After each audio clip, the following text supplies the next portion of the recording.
Hello friends, welcome back. आज हम लोग डिस्कस करेंगे बजट, बिहार का बजट 2022-23। तो इसमें क्या डिस्कस करेंगे हम लोग कि इसमें का संक्षिप्त परिचय डिस्कस करेंगे। संक्षिप्त परिचय का मतलब ये है, इसमें इस जो कंटेंट में है इसको हम लोग दो भाग में डिस्कस करने वाले हैं। एक तो ये संक्षिप्त परिचय, इसमें हम लोग कंपैरेटिव एनालिसिस करेंगे कि पिछले फाइनेंशियल ईयर से अभी जो आने वाला बजट का फाइनेंशियल ईयर, मतलब कि बजट तो 21-22, 20-21, 21-22 से 22-23 कैसे भिन्न है, कैसे अलग है, किस सेक्टर में कितना ग्रोथ हुआ है, किस सेक्टर में कितना डिग्रोथ हुआ है, किसमें कितना ज़्यादा एलोकेशन ऑफ फंड हुआ है, किसमें कितना कम हुआ है। तो एक कंपैरेटिव व्यू पॉइंट मिलेगा। तो इसलिए ये छोटा सा पार्ट है, इसको कवर करेंगे। इसको कवर करने के बाद एक आपको कंपैरेटिव एनालिसिस वाला जो पार्ट है ना, वो कंप्लीट हो जाएगा। उसके बाद ये कंप्लीट बजट है, जो बजट का मुख्य आकर्षण, मेन हाइलाइट्स है। ये हिंदी और इंग्लिश दोनों में हम लोग डिस्कस करने वाले हैं और एक ही इसी वीडियो में डिस्कस करेंगे ये पूरा। तो ये दोनों का दोनों बहुत ही इंपॉर्टेंट है। हम लोग सिर्फ एमसीक्यू इसका नहीं कर रहे हैं इसमें, जो हम लोग मॉक टेस्ट में करेंगे एमसीक्यू का डिस्कशन। लेकिन उसके पहले हम लोग थोड़ा डिटेलिंग में जाएंगे, थोड़ा कंपैरेटिव एनालिसिस पे जाएंगे, थोड़ा सा समझेंगे। बहुत सारा फैक्ट्स इसमें आएगा, बहुत सारा टर्म्स इसमें आएगा जिसका क्या मतलब होता है।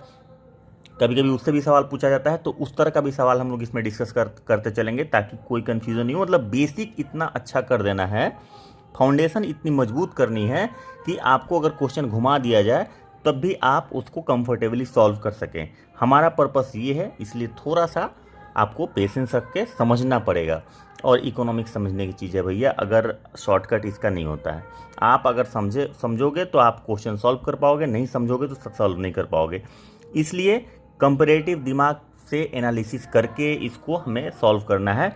तो हम फिर से बता देना चाहते हैं इसको शुरू करने से पहले कि जो लोग सब्सक्राइब नहीं किए हैं प्लीज़ सब्सक्राइब कर लीजिए, और ताकि जो भी वीडियो हम लोग अपलोड करें वो आप लोगों को मिलते रहे।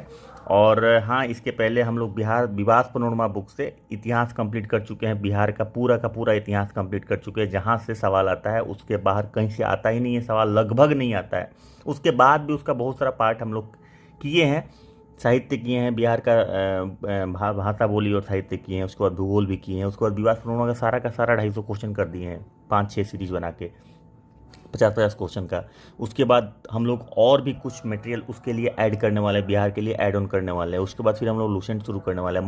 मॉक टेस्ट चलने वाला है, 40 मॉक टेस्ट चलेगा। पैरेलल आपका स्टडी चलते रहेगा। लूसेंट से पूरा साइंस और आपका हिस्ट्री, ज्योग्राफी, पॉलिटी सारा का सारा कंप्लीट करना है। मतलब फुल पैकेज है ये क्लास पूरी तरह से फुल पैकेज है। आपको अगले 40 दिन 45 दिन जो भी बचा है हमारे पास, आपको इतना तैयार कर दिया जाएगा कि आपको 130 प्लस आपका क्वेश्चन सही हो। तो उसके लिए आपसे सपोर्ट हमें चाहिए, और सपोर्ट ये चाहिए कि कंसिस्टेंसी आप मेंटेन कीजिए। आपको जितना डिस्कशन होता है क्लास में उसको बार बार देखिए, दोस्तों के साथ शेयर कीजिए, उनसे भी डिस्कस कीजिए टॉपिक्स पे। और कोई कन्फ्यूज़न है या फिर कुछ और ऐड करना चाहते हैं तो आप हमें कमेंट लिखिए। आप लोग कमेंट नहीं करते हैं तो पता नहीं चलता है कि आप लोग का कहाँ पे प्रॉब्लम आ रहा है, नहीं आ रहा है। तो कमेंट कीजिए। और करंट अफेयर्स भी हम लोग कंप्लीट करेंगे, तो ये करंट अफेयर्स का ही पार्ट है एक। तो चलिए अब इसमें हम शुरू करते हैं। थोड़ा सा ध्यान दे के पढ़ना है। और फिर से बोल रहा हूँ कि जो लोग सब्सक्राइब नहीं किए प्लीज़ सब्सक्राइब कर दीजिएगा। ये एक परिचय है, तो परिचय में इसमें हिंदी में ही दिया हुआ है, और ये ऑथेंटिक सोर्स से वित्त विभाग से लिया हुआ ये है। तो इसमें कहीं पे कोई मैनिपुलेशन वाला बात नहीं है। थोड़ा सा हम इसको छोटा करेंगे ताकि व्यू पॉइंट कंप्लीट है। और अब शुरू करते हैं। बिहार बजट 22-23 का आर्थिक रूपरेखा क्या है। ये स्टोरी है। वित्तीय वर्ष 22-23 का बजट कोविड-19 वैश्विक महामारी के अवधि में दूसरा बजट है। इसके पहले मैं बता देना चाहता हूँ कि बिहार का इकोनॉमिक सर्वे हम लोग हिंदी और इंग्लिश दोनों में कर चुके हैं, तो उसको भी आप देख सकते हैं। वो भी बहुत ज़रूरी है, वहाँ से भी 4-5 क्वेश्चन तो आना ही है। कंपैरेटिव एनालिसिस वहाँ भी हमने डिस्कस किया है, कैसे सवाल पूछेगा, तो उसको भी पूरा देख के समझना है। दूसरा बजट है कोविड महामारी में, ये दूसरा बजट है और पूरा विश्व जूझ रहा है। जाहिर सी बात है, पूरा विश्व की अर्थव्यवस्था 3% से गिरावट दर्ज की है। तो याद रखेंगे, पूरे विश्व की अर्थव्यवस्था ऑन एन एवरेज 3% से गिरावट दर्ज की है। ये 3% हो सकता है कि आपका सवाल पूछ दे, और हो सकता है कि नहीं पूछे। वो ये कह दे कि 2% से बड़ी घटी है, 3% से घटी है, या फिर ऐसे बोल दे कि घटी है, या एसटीडी रही है, या ड्रास्टिक कम हो गई है। आपको ये समझना पड़ेगा। और या फिर कह दिया कि बढ़ी है, ऑन एन एवरेज बढ़ी है, हालांकि इंडिया का इकोनॉमी श्रिंक किया है, ऐसा भी बोल सकता है। तो इन सब चीज़ों को भी ध्यान रखना है कि सवाल सिर्फ ये 3% से ही नहीं पूछेगा कि 3% बढ़ा कि घटा 3%, या कितना परसेंट बढ़ा है घटा, ये भी पूछ सकता है कि बढ़ा या घटा, सिर्फ ऐसा भी सवाल हो सकता है। और ये बहुत कॉमन सवाल है, ये बीपीएससी जिस तरह से अपना लेवल चेंज कर रहा है ना, ये बहुत ही कॉमन सवाल है। इसलिए इस तरह से भी एस्पेक्ट जो होता है ना, क्वेश्चन बनने का जो एस्पेक्ट होता है, आपको बहुआयामी सोचना है, मल्टी एस्पेक्ट में सोचना है कि क्वेश्चन किस तरह से घुमाया जा सकता है, पूछा जा सकता है। इसीलिए मैं हमेशा जोर देता हूँ कि एमसीक्यू जरूर बनाइए, क्वेश्चन जरूर बनाइए एमसीक्यू से 25, 30, 40 क्वेश्चन तो हम भी निकाल के बना के दे देंगे, आप उसको याद कर लेंगे, टिक लगा लेंगे, रट जाएंगे, चले जाएंगे। एग्जाम में उस क्वेश्चन को उलट देगा, आप कंफ्यूज हो जाएंगे, डाटा वाला रहेगा तो मार देंगे, और कंपैरेटिव एनालिसिस वाला होगा तो गलत करके आ जाएंगे। तो मैं ये चाहता हूँ कि मैं फाउंडेशन इस तरह से बना दूँ ताकि आपसे चाहे डाटा पूछे, चाहे आपसे कंपैरेटिव एनालिसिस पूछे, आप कहीं भी चूक नहीं कर पाएँ। तो 3% से विश्व की अर्थव्यवस्था में गिरावट दर्ज की। देश की भी अर्थव्यवस्था प्रभावित हुई थी, माइनस में चला गया था। जबकि इस वर्ष जहां देश के लगभग सभी राज्यों की अर्थव्यवस्था में गिरावट दर्ज की थी, वहीं बिहार में 2.5% की आर्थिक वृद्धि दर हासिल हुआ। कब? 2020-21 की बात है। 2020-21 में बिहार, इंडिया का जो है, हमने उसमें आर्थिक सर्वेक्षण में डिस्कस किया था। आप लोग नहीं देखे होंगे तो जाके देख लीजिएगा। 7.5 माइनस में चला गया था। और स्टेट मतलब पूरे भारत में बिहार शायद इकलौता स्टेट था जिसने पॉजिटिव में ग्रोथ दिखाया था, वो था 2.5% का ग्रोथ था। यह आर्थिक वृद्धि देश में सर्वाधिक था। 2020-21 में ये जो आर्थिक वृद्धि था देश में सर्वाधिक था। राज्य सरकार ने अनेक राजकोषीय उपायों द्वारा राज्य की आर्थिक व्यवस्था दरों में वर्ष 2021-22 के लिए 9.8% तथा वर्ष 2022-23 के लिए 9.7% अनुमानित किया है। और इसी का अब ये फोटो है। अब ये फोटो आप देख लेंगे तो ये तो हो सकता है कि आप भूल जाएं, या फिर आपको ध्यान नहीं रहे, या फिर आप ध्यान नहीं देंगे, ऐसा भी हो सकता है। लेकिन मुझे पता है कि जो लोग सीरियसली पढ़ रहे होंगे, मतलब मेरा एक ये चीज़ कहना होता है ना कि आप अगर सीरियस हैं तो ये कंटिन्यू कीजिएगा, क्योंकि वीडियो थोड़ा सा लंबा भी हो जाएगा। और मैं बीच बीच में कुछ ऐसा बात बोलता भी रहता हूँ जो आपको लगेगा कि हाँ, ये बात तो प्लानिंग करके नहीं बोला जा सकता है। तो सीरियस हैं तो आप बने रहिएगा, और अगर नहीं सीरियस है तो स्किप कर सकते हैं। लेकिन मुझे पता है कि जो लोग ये वीडियो देख रहे हैं वो लोग सीरियस ही है अपने करियर के लिए। और मुझे उम्मीद है आप लोगों से कि जो लोग भी देख रहे हैं, मैं चाहता हूं कि आप लोग का रिजल्ट हो, ताकि मुझे भी एक अच्छा फीलिंग आएगा कि हमारे पास जो कुछ था, हमने जो शेयर किया उससे कुछ लोगों को भला हुआ, कुछ लोग सेलेक्ट हुए। हाँ, तो मैं कहाँ था? तो ये जो राजकोषीय उपायों द्वारा राज्य ने आर्थिक वृद्धि दर को वर्ष 21-22 के लिए, जो अभी ख़त्म होने वाला है 31 मार्च को, उसके लिए 9.8% का टारगेट रखा है। और 22-23 जो बजट अभी है जिस पे हम लोग डिस्कस कर रहे हैं, 9.7% का टारगेट रखा गया है। तो इसको इस ग्राफ से आप समझ ले सकते हैं। देखिए, ये रहा था 20-21 में हमारा 2.5%, जिसको हम लोग इकोनॉमिक सर्वे में डिस्कस कर चुके हैं। अनुमानित है, चूँकि अभी ये फाइनेंशियल ईयर ख़त्म नहीं हुआ, तो अनुमानित ही रहेगा। और अभी ये बजट है जो हम लोग डिस्कस कर रहे हैं। तो 9.7, तो 2.5 से 9.8, 9.7, यानी कि जो अनुमानित है 21-22 में, वो उससे ज़्यादा है कि कम है। ये भी पूछ सकता है कि अभी का जो 22-23 का बजट है, 21-22 के अनुमानित रेट से उसका रेट अनुमानित जो है वो ज़्यादा है कि कम है। आप इस फिगर को छोड़ दीजिए, ऐसे पूछ दिया तो भाई कम है, तो कम याद रखना है कि कम है। ये भी याद रखना है कम है, ये नहीं कि फिगर 9.7, 9.8, वो हो सकता है कन्फ्यूजन है, लेकिन कम नहीं कन्फ्यूजन होगा कि आने वाला जो बजट है उसमें कम करना है। अच्छा, अब आगे इसमें क्या लिखा है? इसमें टोटल ग्राफ से ही समझाया, 3-4 पन्ने का है, 10 मिनट के अंदर खत्म हो जाएगा। बिहार सरकार ने वर्ष 2006 से ही वित्तीय अनुशासन का बखूबी से पालन किया है। वर्ष 2020 से वैश्विक महामारी एवं वैश्विक आर्थिक मंदी के बावजूद सरकार अपने विवेकापूर्ण राजकोषीय प्रबंधन के द्वारा राज्य में वित्तीय असंतुलन नहीं होने दिया। इस विपरीत परिस्थिति में राज्य सरकार केंद्र सरकार से मिलकर जनता के लिए अनेकों लोकोपयोगी योजना का क्रियान्वयन किया। इसके अतिरिक्त राज्य की अर्थव्यवस्था को सुदृढ़ एवं सतत बनाने के लिए पूंजीगत निवेश आप लोगों को पता होगा, कैपिटल इन्वेस्टमेंट, अभूतपूर्व उपबंध किया गया है। वित्तीय वर्ष 22-23 के बजट के द्वारा राज्य की वित्तीय स्थिति मजबूत एवं सतत रखने का प्रयास किया गया है। तो उसका एक माने क्या बोलेंगे, एक इंट्रोडक्शन टाइप का हो गया। अभी देखिए राजकोषीय घाटा, भाई आप लोग जानते हैं राजकोषीय घाटा क्या होता है। Fiscal deficit, fiscal deficit definition अगर नहीं पता हो या मतलब नहीं पता हो तो हम लोग आगे डिस्कस कर लेंगे इसको। अभी पढ़ लेते हैं वित्तीय वर्ष 20-21, 21-22 और 22-23 जो अभी है के दौरान राज्य सरकार ने FRBM एक्ट, FRBM मैं इधर लिख देता हूँ, FRBM एक्ट है। इसका फुल फॉर्म नहीं पता होगा वो भी बता दीजिएगा आप लोग कमेंट में। वैसे मैं वीडियो में डिस्कस कर दूंगा, अगर पता होगा तो क्या है नहीं है उसके बारे में भी हम लोग डिस्कस करेंगे। रहते हुए FRBM एक्ट के दायरे में रहते हुए राजकोषीय घाटे को सकल राज्य घरेलू उत्पाद के क्रमशः 4.82, 2.97% तथा 3.47% रखा है।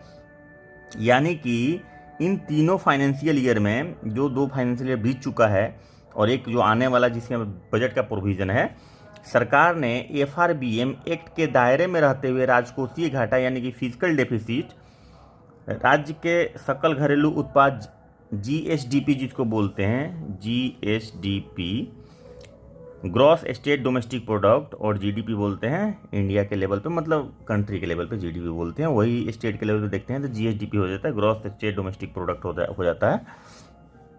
तो ये सब इसका टारगेट जो राजकोषीय घाटे का है ये मोटा मोटी उसके आसपास ही रखा है। किसके? तो FRBM एक्ट में जो प्रोविज़न है। अब FRBM का भाई फुल फॉर्म हम लिख देते हैं, fiscal responsibility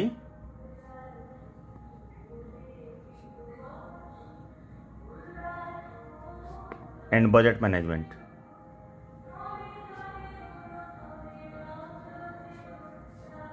physical responsibility and budget management ये सन 2000 में आया था। उस समय के यशवंत सिन्हा फाइनेंस मिनिस्टर थे।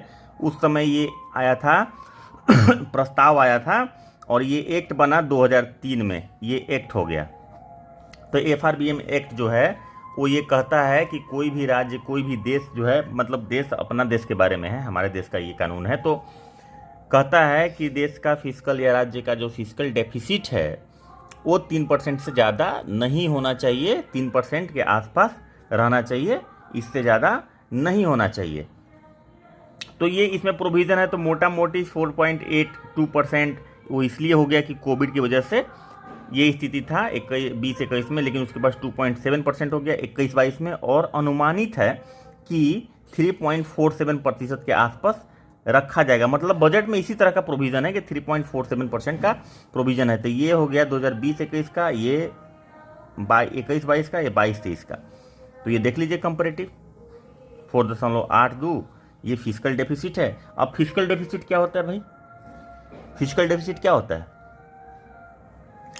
अच्छा, यह प्रतिशत FRBM एक्ट के द्वारा निर्धारित सीमा क्रमशः 5%। देखिए हर साल कुछ ना कुछ निर्धारण होता है। चूंकि 2020-21 में जी इन जनरल कॉन्सेप्ट है FRBM का, जब आप डिटेल में इकोनॉमिक्स में पढ़ेंगे, हम लोग को मौका मिलेगा तो डेफिनेटली हम इकोनॉमिक्स को भी डिस्कस करेंगे। हम इंडियन इकोनॉमी तो डिस्कस करेंगे ही GS में, लेकिन अगर FRBM हम उसमें डिस्कस करेंगे तो उसके पहले मैं थोड़ा देर बता देता हूँ, 1 मिनट लेके, कि 20-21 ये FRBM जो एक्ट है ना, हर बार कुछ ना कुछ रिकमेंडेशन लेके आता है हर साल। तो उसका जो टारगेट था 20-21, चूँकि महामारी फैला हुआ था तो उसमें 5% का दे दिया था। 21-22 में 4.5 किया था और अकॉर्डिंगली 4% कर दिया था ये 22-23 के लिए। तो ये जो 5% था उसके अंदर में ये आ रहा है। 4-4.5 था, ये ऑलरेडी है, ये 4 है उसके भी अंदर है। तो लेकिन स्टैंडर्ड जो इसमें एक्ट में प्रोविज़न है कि मोटा मोटी 3 के आसपास रखना चाहिए। तो 3 से 4 तक का स्टैंडर्ड माना जाता है। इंडिया का भी मोटा मोटी इसी, इंडिया एज ए होल की बात कर रहे हैं, कंट्री की। तो जो हमारा है फिजिकल डेफिसिट का टारगेट रखा जाता है जो 4% के आसपास ही रखा जाता है। अब ये अलग बात है कि अभी हमारा 6%, 5.5% के आसपास चला गया है, तो only due to economic slow down due to Covid, तो वो कोई इशू नहीं है। तो ये कंपैरेटिव एनालिसिस आप समझ लीजिएगा कि रखा क्या गया था।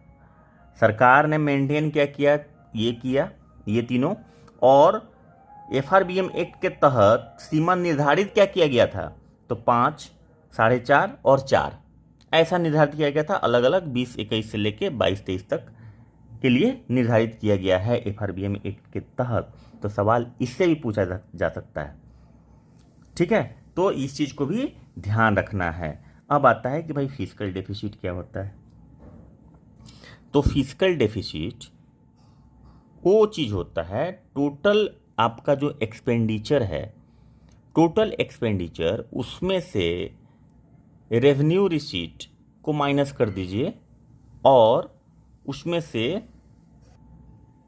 रेवेन्यू रिसीट को माइनस करने के बाद उसमें से जो ऋण की वसूली होती है, जो लोन दिया गया है, एडवांसेस दिए गए हैं, उसकी जो वसूली होती है उसको भी माइनस कर देते हैं, ठीक है। और जो बचता है उसको फिजिकल डेफिसिट बोलते हैं। फिजिकल सरप्लस भी हो सकता है अगर पॉजिटिव है, तो डेफिसिट इसलिए बोलते हैं कि वो माइनस में रहता है। तो जो कर्जा दिया गया है, हालांकि थोड़ा सा डिटेल हम लोग बाद में जाएंगे, तो जो जो कर्ज दिया गया है वो अगर रिटर्न आ रहा है तो ऑलरेडी वो कैपिटल है पहले से, तो वो रिटर्न आने का उसको कैलकुलेशन नहीं होगा। तो जो नेट इनकम हो रहा है गवर्नमेंट को किसी फाइनेंशियल ईयर में, नेट इनकम, जो कर्ज हम दिए हैं पहले से वो रिकवरी, जैसे पिछले फाइनेंशियल ईयर में कोई कर्ज दी गवर्नमेंट ने और उसकी रिकवरी आ रही है, तो वो तो उस कर्ज जो एसेट क्रिएट हुआ था पिछले साल कैपिटल, तो वो तो उसके रिपेमेंट में जा रहा है। लेकिन अभी जो रिटर्न आ रहा है तो अभी का वो तो रिटर्न नहीं है ना, इनकम तो सरकार का वो नहीं है। तो इन सब चीज़ों को जब माइनस कर देते हैं तो जो बचता है ना वो आपका नेट फिजिकल डेफिसिट हो जाता है। मतलब ऐसे समझ लीजिए कि कुल नॉन लोन, जो लोन नहीं है, गैर ऋण व्यय है, जो खर्च है, expenditure excluding loan minus receipt excluding loan repayment and all that. ये थोड़ा सा ट्रिकी है, अगर आप लोग को डाउट ज़्यादा होगा तो हम और एक्सप्लेन करेंगे, और बजट वाला जो डिटेल जाएंगे तो उसमें फिर से आप लोग को देखने को मिलेगा। आगे इसके बढ़ते हैं। ब्याज भुगतान का कुल राजस्व प्राप्ति में हिस्सा, ब्याज भुगतान का कुल राजस्व प्राप्ति में कितना हिस्सा है। तो राज्य सरकार ने ऋण प्रबंधन में बुद्धिमत्ता दिखाते हुए राज्य की कुल देनदारियों को एक सीमा के अंदर रखा है। इसके परिणाम स्वरूप ब्याज अदायगी भी एक सीमा के अंदर ही रखा गया है। यह ब्याज भुगतान कुल राजस्व प्राप्ति का 10% से कम है, जो वित्तीय अनुशासन का घोतक है। यानी कि जितना रिसीट आता है गवर्नमेंट को, उसका जो ब्याज रिपेमेंट करना पड़ता है। बैंक, सरकार भी तो कर्ज लेती है, तो सरकार जो कर्ज लेती है तो उसका जो ब्याज देना पड़ता है, वो गवर्नमेंट का जो रिसीट है, जो सरकार का रिसीट है, जो प्राप्तियां हैं, उससे उसका 10% से ज़्यादा नहीं है। तो आप देख सकते हैं कि 2020-21 में ये 9 ब्याज भुगतान जो था राजस्व प्राप्ति का 9.74 था, 7.79 था और 8.23 है, 29 है। ये 2022-23 के बजट में अनुमानित है, ये भी अनुमान है। तो ये अभी फाइनेंशियल ईयर ख़त्म होने वाला है तो पता चल जाएगा। तो ये भी एक सवाल है कि ब्याज भुगतान जो राजस्व प्राप्ति से होता है, जो राजस्व प्राप्ति होता है उसमें से जो ब्याज भुगतान का हिस्सा है बिहार में कितना है, तो 10% से कम है, ठीक है। आप ऐसे कह सकते हैं कि 20-21 में जितना था उससे भी कम हो गया, 21-22 में और थोड़ा सा बढ़ गया। तो ये अगर सवाल पूछा जाए कि 20-21 से जो ब्याज भुगतान टोटल प्राप्तियों का आता था उसके कंपेरिजन में बजट के 22-23 में ज़्यादा हो गया है, तो ये आंसर सही हो जाएगा। कम हो गया है, ये आंसर गलत हो जाएगा। अपने प्रीवियस ईयर से ज़्यादा हो गया है, कम हो गया है, तो गलत और सही आपको देखना पड़ेगा। मैं सिर्फ डाटा की बात नहीं कर रहा हूँ, मैं कंपैरेटिव एनालिसिस की बात कर रहा हूँ, और इसलिए ये 3 पन्ने का मैं डिस्कस कर रहा हूँ ताकि एक थोड़ा सा आउटलुक मिल जाए। राजस्व प्राप्तियाँ की प्रवृत्ति एवं संरचना। प्रवृत्ति क्या है राजस्व प्राप्ति का भाई, मतलब कितना मिलता है।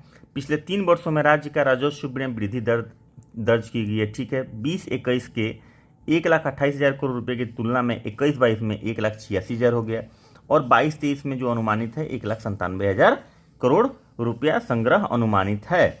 वित्तीय वर्ष 22-21 के वास्तविक राजस्व प्राप्ति की तुलना में वर्ष 2022-23 में 53.5% का उछाल अनुमानित है। 20-21 कोरोना वाला काल, ये वाला काल इस काल से, यानी कि ये फिगर से ये फिगर जो है, जैसे 1,96,000 1,97,000 मोटा मोटी तो ये मान ही लेंगे ना, 1,96,000, इसका इससे इसका जो उछाल है ना 53.5% है।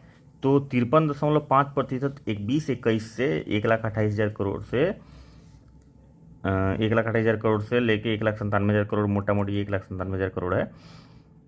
जो उछाल है वो 53.5% है। ये नंबर ज़्यादा है, बहुत ज़्यादा है, ये भी ठीक है।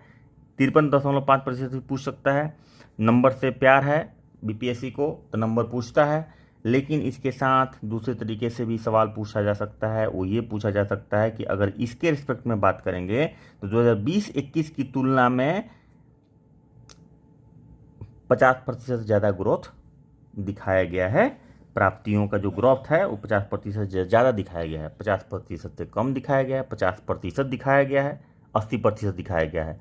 मोर और लास्ट ऑप्शन जो ई है, उपयुक्त में से कोई नहीं या एक से अधिक सही। तो अगर फिगर नहीं दिया है तो याद रखेंगे 53.5 है जो 50% से अधिक है। तो सवाल इस तरह से भी बनता है, एंगल चेंज आपको करके सोचना पड़ेगा। ये फिगर सिर्फ याद नहीं रखना पड़ेगा कि 1,86,000 करोड़ ये था तो ये कितना उछाल आया, ये कितना उछाल आया, ये स्पेसिफिक कर दिया है तो बीपीएससी उठाएगा और सीधे डाल देगा।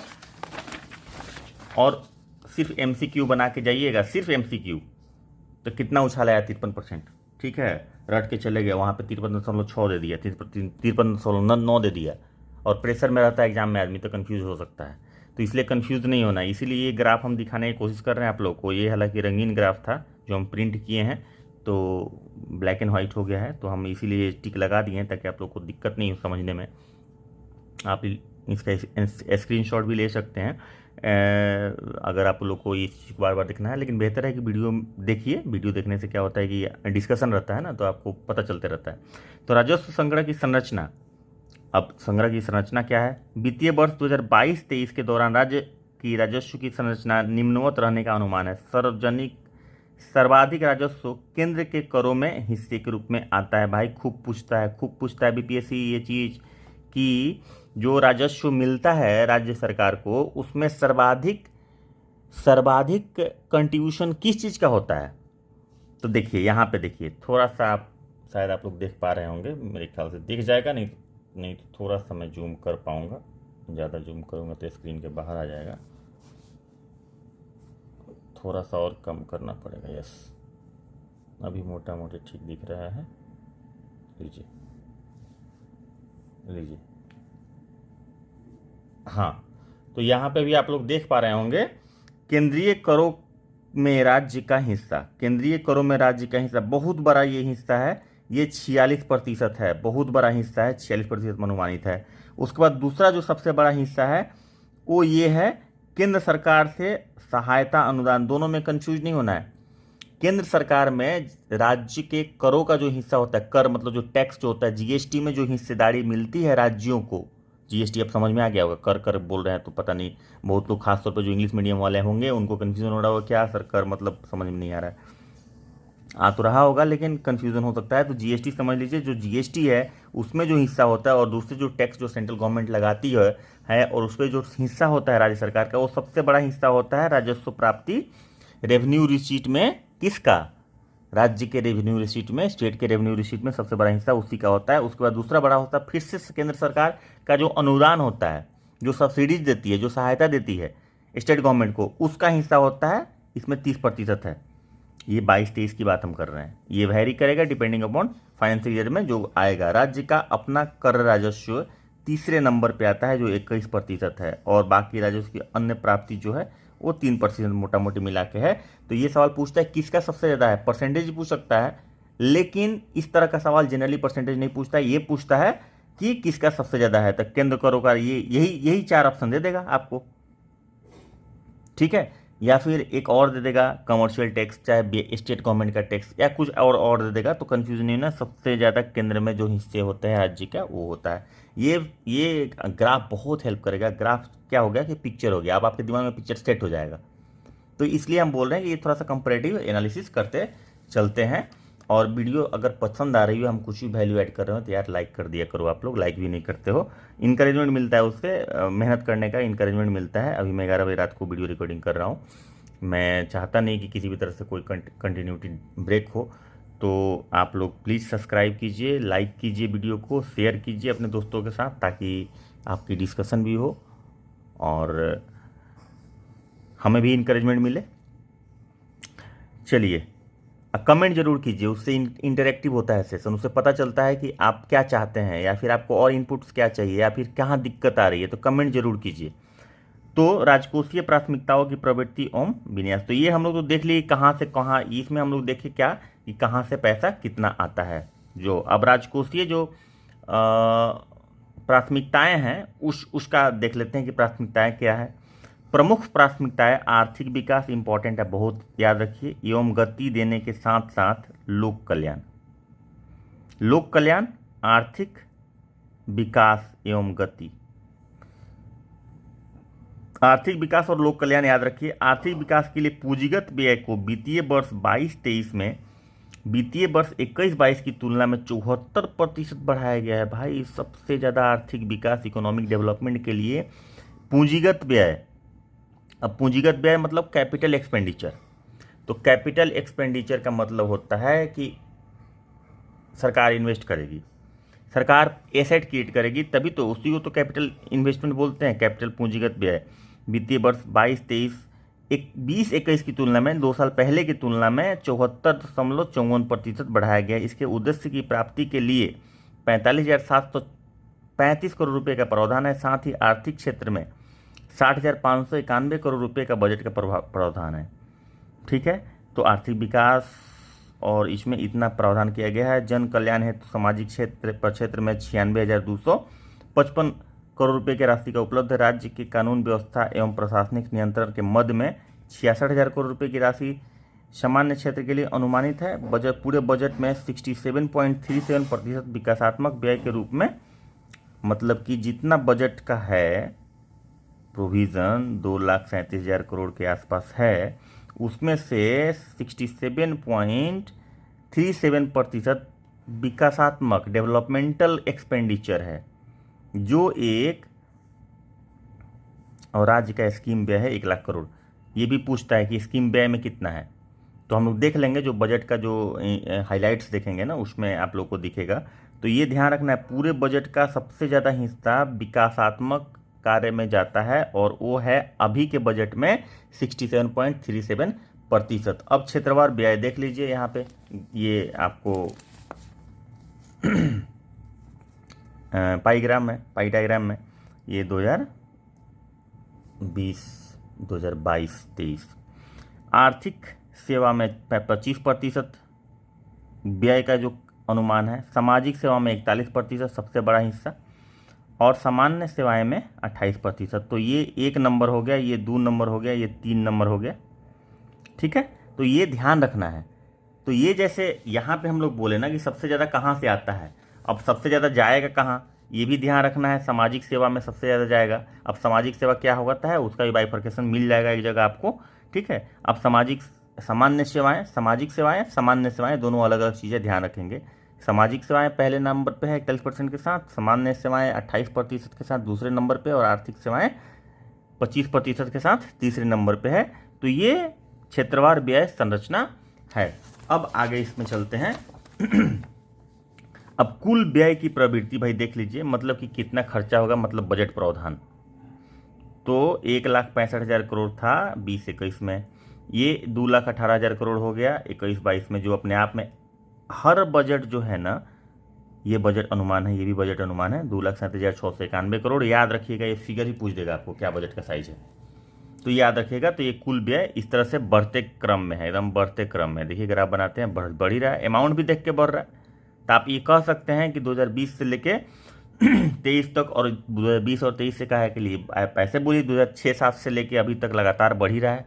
ऐसे भी सवाल पूछता है कि लगातार बढ़ रहा है, पिछले 1 दशक में लगातार घट रहा है बजट का साइज, कांस्टेंट है, या फिर 2 साल बढ़ा है, 3 साल घट गया, फाइनेंशियल ईयर में बजट का साइज कम कर दिया गया, ऐसा भी कहा जा सकता है। लेकिन उस पर ध्यान नहीं देना है, ये कम से कम 3 साल का तो ध्यान रखना है कि बढ़ रहा है। अच्छा, अब विकासात्मक एवं गैर विकासात्मक कार्य, तो विकासात्मक कार्य में कितना पैसा लगा था? 67.37%।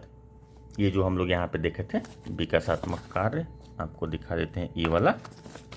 ये देखिए 2021 में विकासात्मक कार्य में 1,12,000 करोड़ और नॉन विकासात्मक कार्य में 53,000 करोड़। एक्चुअली दोनों अलग अलग कलर था, लेकिन ब्लैक एंड व्हाइट में दोनों सेम कलर हो गया, इसलिए हमने पॉइंट आउट कर दिया कि विकासात्मक ये बड़ा वाला है और छोटा वाला। 2021-22 के बजट में 1,52,000 करोड़ था और 2022-23 के बजट में विकासात्मक कार्य 1,60,000 करोड़ है। ये पूरा फिगर हम नहीं बता रहे हैं, हम सिर्फ कंपेरेटिव दिखा रहे हैं कि ऐसा नहीं गैर विकासात्मक कार्य का भी साइज नहीं बढ़ रहा है, उसका भी साइज बढ़ रहा है, विकासात्मक कार्य का भी साइज बढ़ रहा है। तो सवाल ऐसे ही पूछा जा सकता है कि क्या पिछले 3 सालों में गैर विकासात्मक कार्यों का साइज घटा है, बढ़ा है? साइज नहीं बोलेगा, अमाउंट जो है एक्सपेंडिचर का वो बढ़ा है, घटा है, फिक्स है, ऐसे पूछेगा। उसमें एक ऑप्शन दे देगा कि इसका बढ़ गया है, गैर विकासात्मक कार्य का घटा बढ़ा है पूछ देगा, उसी में विकासात्मक का, उसमें जो सही होगा भाई देख लीजिएगा। तो कंपैरेटिव एनालिसिस करवाते चल रहे हैं, इसीलिए ताकि आप लोगों को क्वेश्चन घुमाए तो कंफ्यूजन नहीं हो। राजस्व एवं पूंजीगत व्यय, राजस्व व्यय का मतलब होता है रेवेन्यू एक्सपेंडिचर, पूंजीगत व्यय का मतलब होता है कैपिटल एक्सपेंडिचर। ठीक है, तो देखिए ये है राजस्व व्यय। राजस्व व्यय जो रेवेन्यू मिलता है सरकार को, वो हो गया राजस्व व्यय टैक्स से और नॉन टैक्स से। ठीक है, तो ये राजस्व व्यय बोल रहे हैं, राजस्व रिसीट हो गया, मतलब रेवेन्यू रिसीट हो गया। तो ये व्यय है, ये 2020-21 में इतना राजस्व व्यय था और ये पूंजीगत व्यय यानी कि कैपिटल एक्सपेंडिचर इतना था। कैपिटल वर्ड ही यूज किया जाता है एसेट क्रिएशन के टर्म में। आपके जेब में अगर पैसा है इट इज नॉट कैपिटल। ठीक है, आपके अगर सेविंग बैंक अकाउंट में पैसा है तो इट इज नॉट कैपिटल।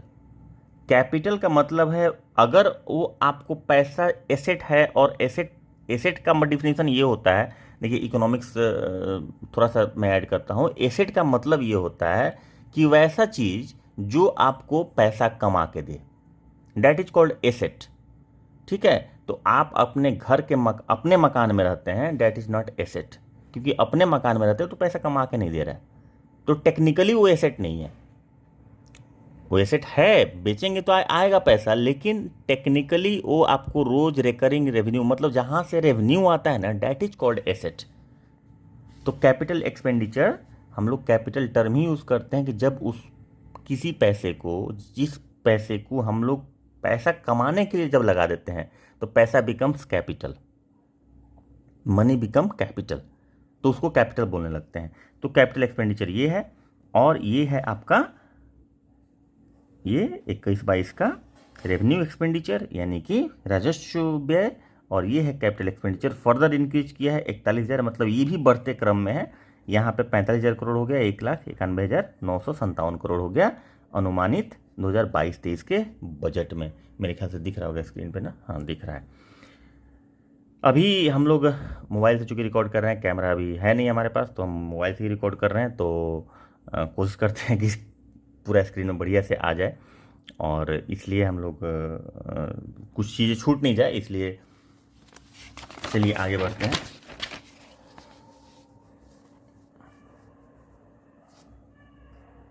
ऋण प्राप्ति की रूपरेखा। अब ऋण कहाँ कहाँ से मिलेगा? कैपिटल रिसीट जो होता है ना, एक्चुअली कर्ज ही होता है, कर्ज होता है, और लोन का जो रिकवरी होता है वो पैसा होता है। तो कैपिटल रिसीट वही होता है। तो ऋण ही होता है एक्चुअली कैपिटल रिसीट, जो पैसा लेती है सरकार, तो वो ऋण के रूप में लेती है, पब्लिक डेट जिसको बोलते हैं, और फिर वो इन्वेस्टमेंट करती है जहाँ पे उसको एसेट क्रिएट करना होता है। राज्य सरकार 2006 से ही वित्तीय अनुशासन के में अनुशासित रही है, और वित्तीय वर्ष 2022-23 के बजट में भी FRBM अधिनियम की सीमा का अनुपालन किया है, जो हम लोग पहले डिस्कस कर चुके हैं।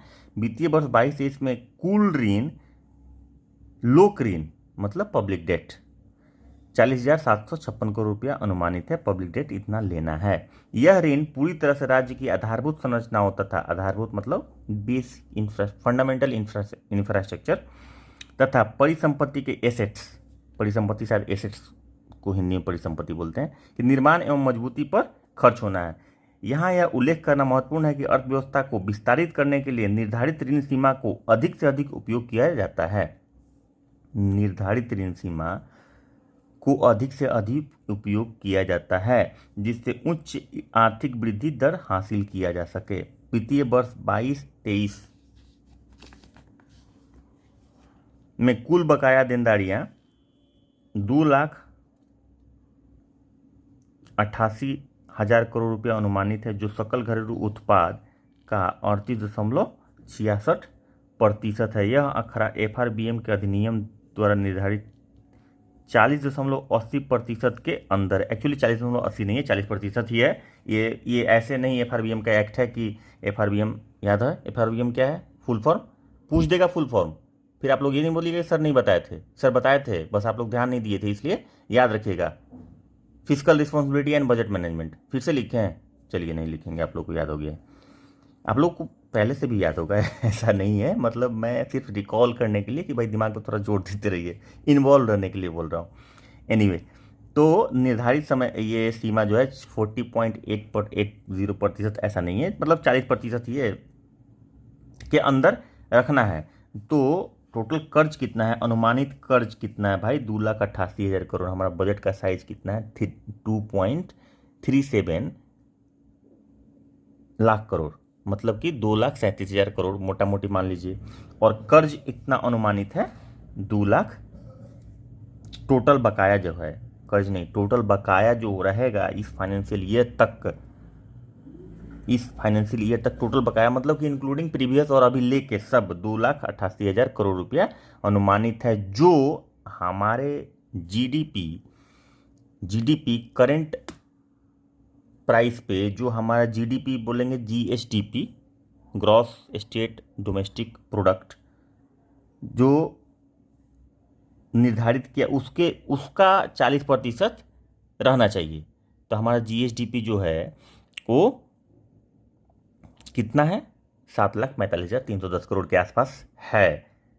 ठीक है, तो उसका ये मोटा मोटी 40% से कम है, 38.66% है। तो FRBM का जो एक्ट है इसके अधिनियम को भी ये फुलफिल करता है, मतलब इसके नियम को ये उल्लंघन नहीं करता है। तो सवाल सिर्फ फिगर से नहीं आएगा, मैं फिर से बोल रहा हूँ, ठीक है। इसलिए MCQ तो बनाना है, लेकिन फिगर वाला ही सिर्फ MCQ नहीं बनाना है, हमें सब कुछ लेके चलना है। फिगर वाला MCQ भी बनाना है, लेकिन बेसिक भी क्लियर करना है, फिगर कहाँ से आए ये भी देखना है।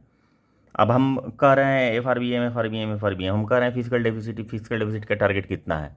फिजिकल डेफिसिट का टारगेट 3.47 है, ठीक है 3.47, लेकिन हम सवाल ही पूछ दिया कि फिजिकल डेफिसिट क्या होता है। अब डेफिनीशन ही हमको याद नहीं है। चलिए डेफिनीशन हमको याद है, हम रट गए कि नॉन ऋण एक्सपेंडिचर माइनस नॉन ऋण रिसीट, ठीक है। अब हमको ये भी पता नहीं उसमें कौन कौन सा नहीं रहता है, ये ऑप्शन दे दिया कि इसमें कौन कौन सा कंपोनेंट नहीं रहता है फिजिकल डेफिसिट के लिए निकालने के लिए, तो कंपोनेंट हमको पता होना चाहिए। तो कॉन्सेप्ट क्लियर कीजिए, रटना नहीं है। BPSC अपने आप को चेंज कर रहा है, रटने से सिर्फ काम नहीं चलने वाला आज के डेट में।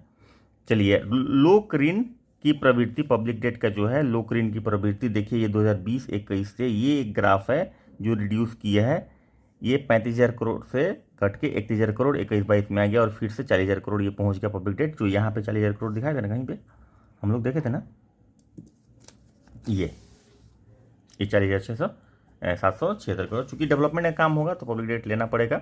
तो ये ग्राफ रिड्यूस होके इंक्रीज किया है। तो अगर बोलेगा कि लोक ऋण जो है वो पिछले 3 साल में लगातार बढ़ा है, नहीं, ये गलत हो जाएगा। लेकिन इसी में दूसरा ऑप्शन रहेगा कि विकासात्मक कार्य में जो राशि है वो लगातार बढ़ी है पिछले 3 साल में, ये सही होगा। उसके बाद बोलेगा नॉन विकासात्मक कार्य में जो राशि खर्च हुई है वो लगातार घटी है, ये भी गलत हो जाएगा। ठीक है, अब ये भी सही हो गया, और ये भी एक ऑप्शन दे दिया कि ये घटी है या बढ़ी है, तो ये ध्यान रखना घट के बढ़ी है। तो ऐसा नहीं कि ये भी ऊपर जा रहा है लगातार, ये लगातार नीचे जा रहा है, ऐसा नहीं है, ये ध्यान रखना है। और यही कॉन्सेप्ट है कि आपको समझना कैसे है। तो ये घट के तब बढ़ी है, तो 1 साल ये कम हुआ था, ठीक है। तो ये आंसर गलत हो जाएगा जब लगातार घटी है लगातार बढ़ी इसमें कर दिया तो इसको उठा लेगा एक सवाल, मतलब एक ऑप्शन ये रहेगा कि लोक ऋण की जो प्रवृत्ति है वो लगातार गिरी है पिछले 3 साल में। विकासात्मक कार्य में जो खर्च किया जाने वाला राशि है वो लगातार बढ़ी है। क्या बोलते हैं कि राजस्व व्यय जो है लगातार बढ़ा है, ये वाला जो पार्ट है लगातार बढ़ा है।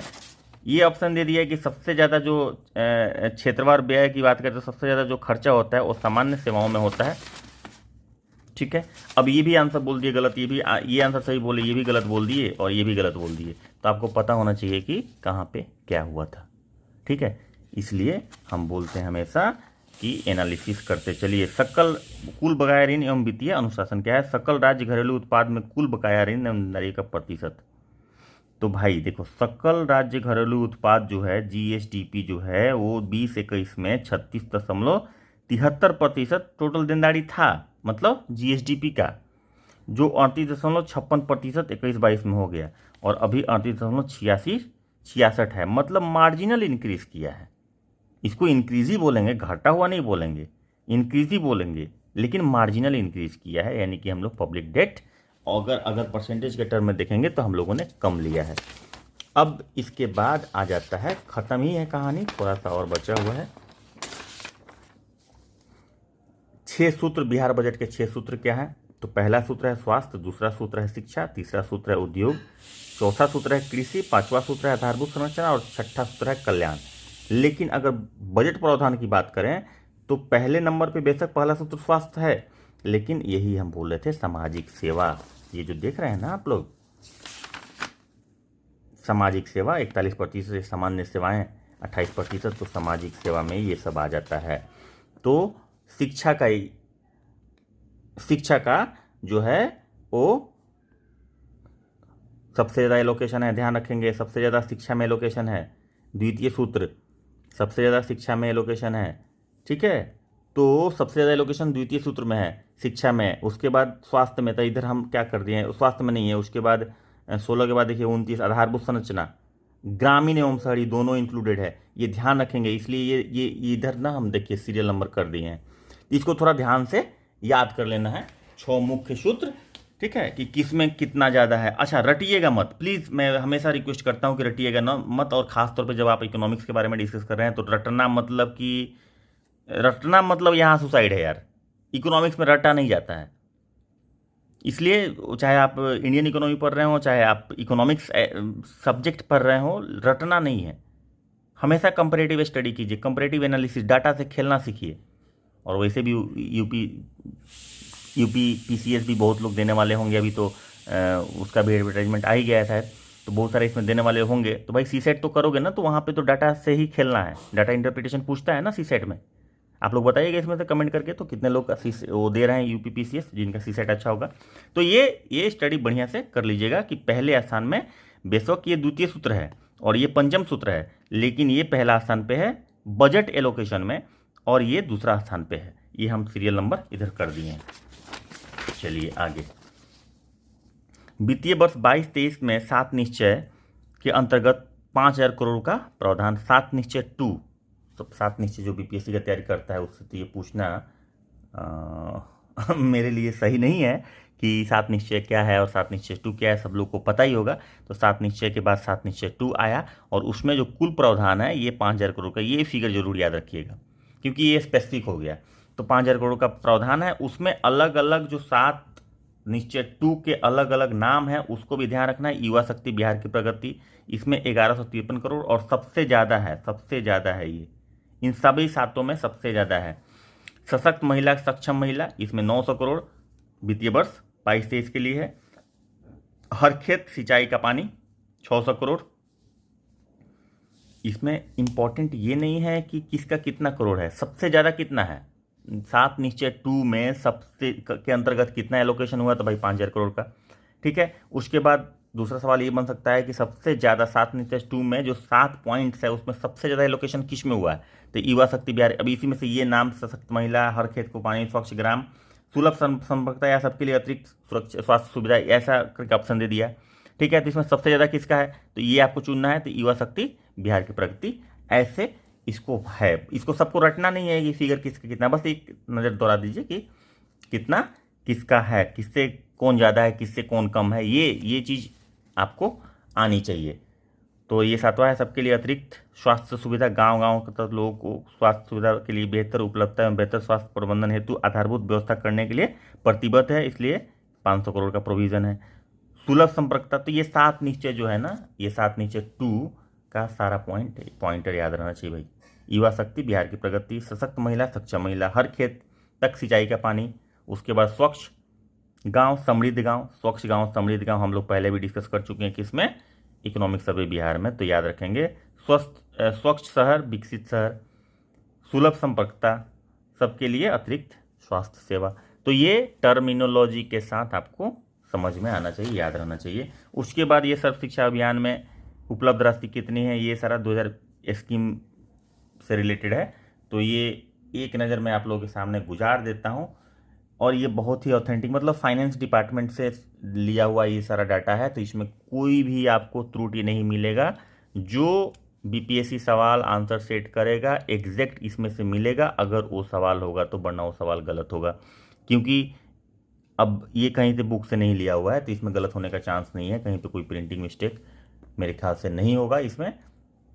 और इसको आप लोग भी एक्सेस कर सकते हैं, आप लोग कहेंगे तो हम अपने टेलीग्राम चैनल पे आपका लिंक उसका लिंक डाल देंगे अपलोड करके, और आप लोग वहाँ से ज्वाइन करके डाउनलोड कर सकते हैं। इसको आप लोग बोलेंगे तो इसके स्कैन करके डाल देंगे, सॉफ्ट कॉपी भी है हमारे पास, हम डायरेक्ट उसको डाल देंगे।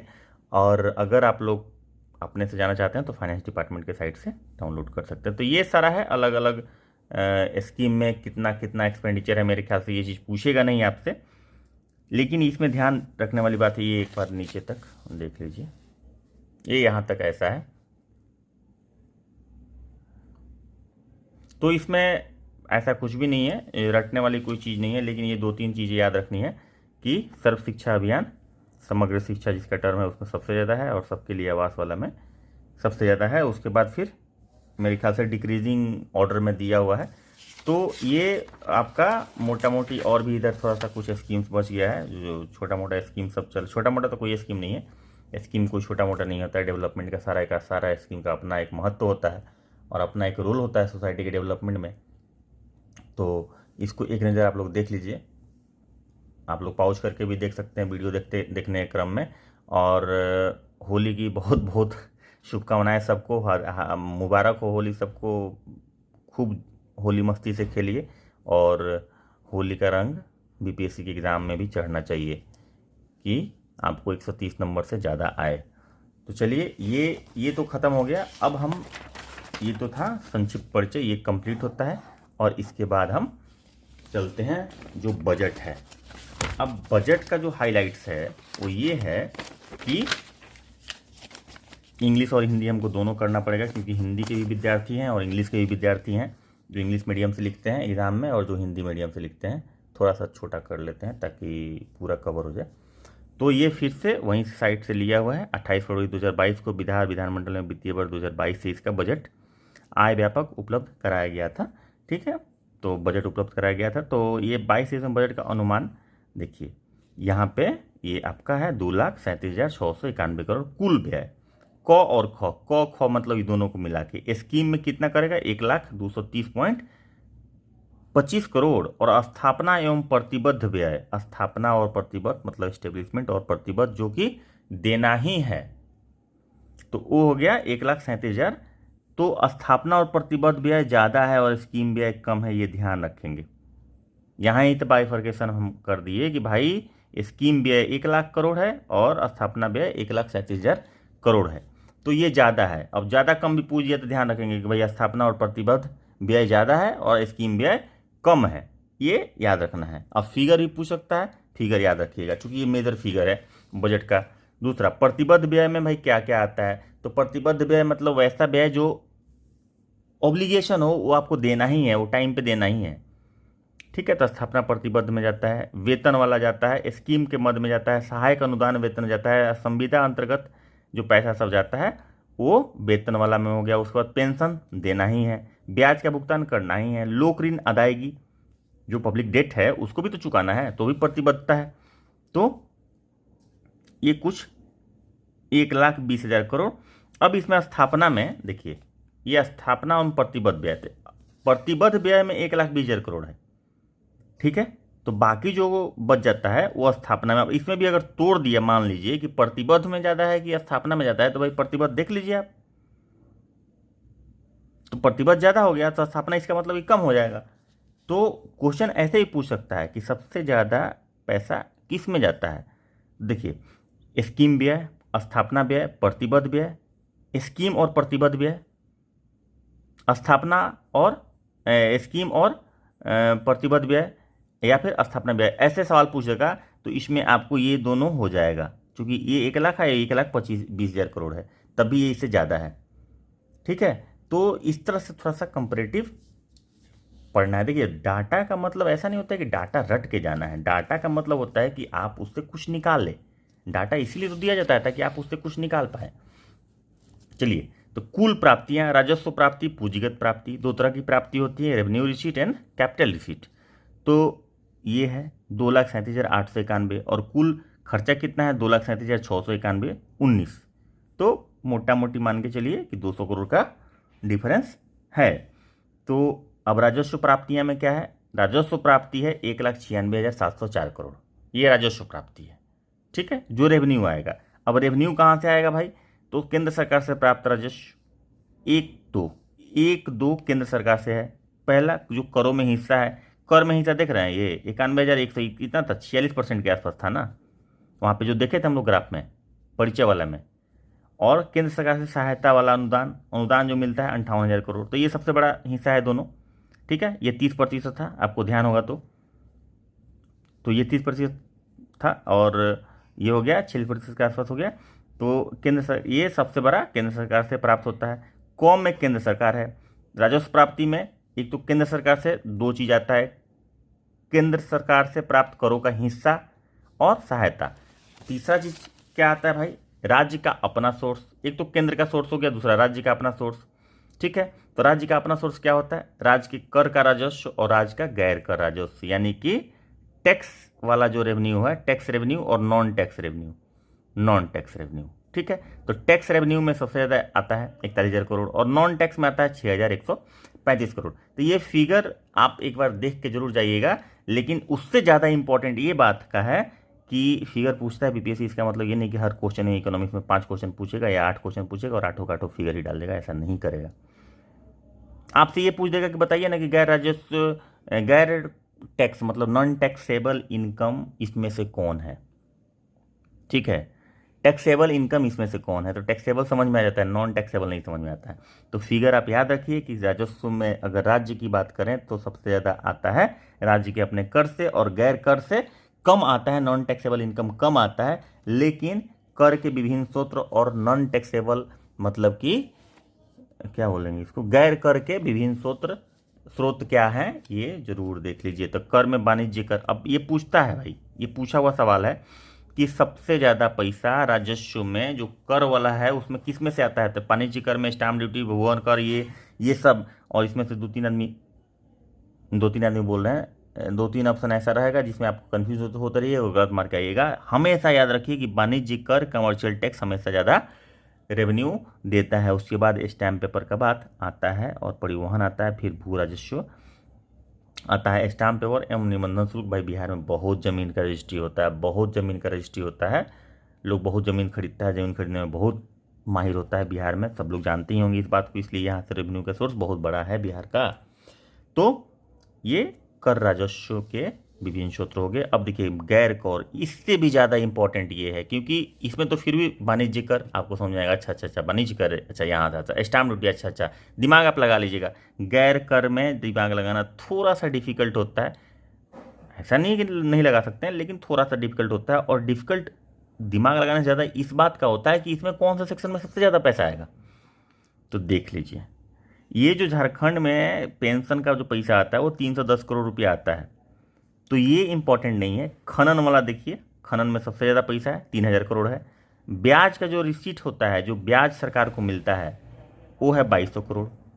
तो दूसरा ऐसे पूछे सवाल कि राज्य का दूसरा मुख्य गैर कर राजस्व का सोर्स क्या है, दूसरा मुख्य, ऐसा कह दे, चाहे नहीं है बोल दे। जब नहीं है बोलेगा तो इसमें से कोई उठा के दो तीन उठा के डाल देगा, या फिर इसमें से उलट के दे देगा कि कौन नहीं है। ठीक है, कौन नहीं है मतलब दूसरा या पहला नहीं है। तो सबसे ज़्यादा खनन से भाई माइनिंग से पैसा आता है। गर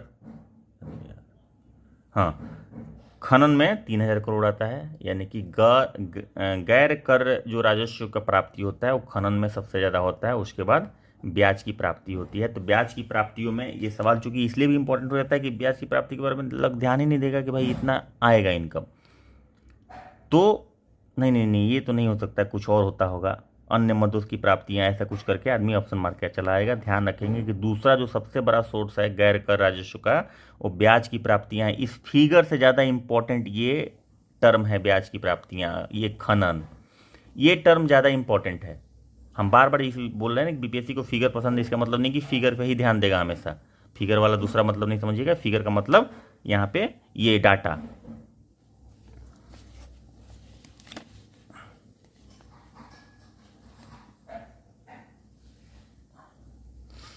तो पूंजीगत प्राप्तियां, अब देखिए अभी तो हम लोग क्या कर रहे थे, रेवेन्यू रिसीट यानी कि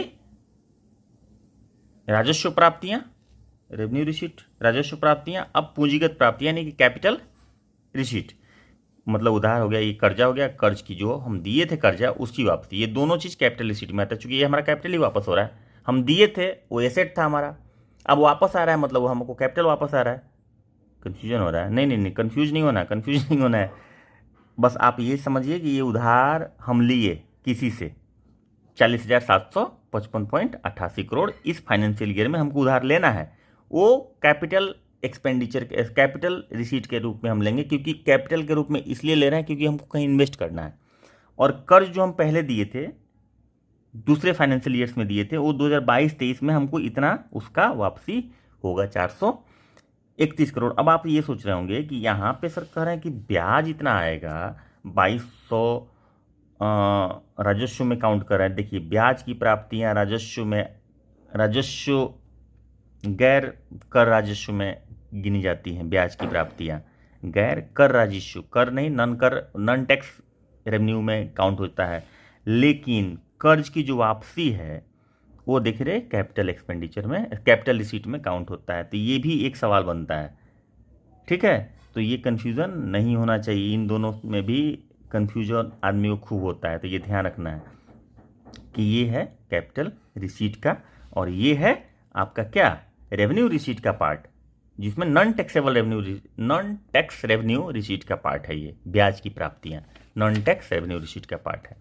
तो ये कर्ज की वापसी में भी भाई इतना पैसा। अच्छा, एक चीज़ हम जो बता रहे थे वहाँ से हम मिसगाइड हो गए इन दोनों का कंपेयर दिखाने में, वो ये कि 400, आप सोचेंगे कि 431 करोड़ कर्ज की वापसी हो रही है और आप कह रहे हैं कि ब्याज हमको इतना मिला। तो ऐसा कैसे हो सकता है? ऐसा हो सकता है क्योंकि हमेशा प्रिंसिपल कम आता है जब रिटर्न हम लोग लेते हैं। जैसे आप बैंक से लोन लेते हैं तो आपके ईएमआई में मोर देन 90% पार्ट जो होता है वो इंटरेस्ट का होता है, और बाकी पार्ट जो होता है वो प्रिंसिपल का होता है। तो प्रिंसिपल अमाउंट कम होता है। तो कर्ज की वापसी कहा जा रहा है, यहाँ ब्याज की वापसी कहा जा रहा है, ब्याज की प्राप्तियाँ कहा जा रहा है। और ये कर्ज की वापसी यानी कि आपका प्रिंसिपल रिड्यूस हो रहा है उसके पास से। आपने 100 रुपये किसी को दिया तो वो आपको, सपोज कीजिए कि पहले महीना अगर 10 रुपया दिया तो उसमें 1 रुपया प्रिंसिपल था आपका और 9 रुपया कर्ज था, इंटरेस्ट था। तो ब्याज की प्राप्ति आपको उसमें से 9 रुपया हुई, लेकिन आपका रिटर्न कितना हुआ, 1 रुपया हुआ। यहाँ पे आ गई होगी बात समझ में।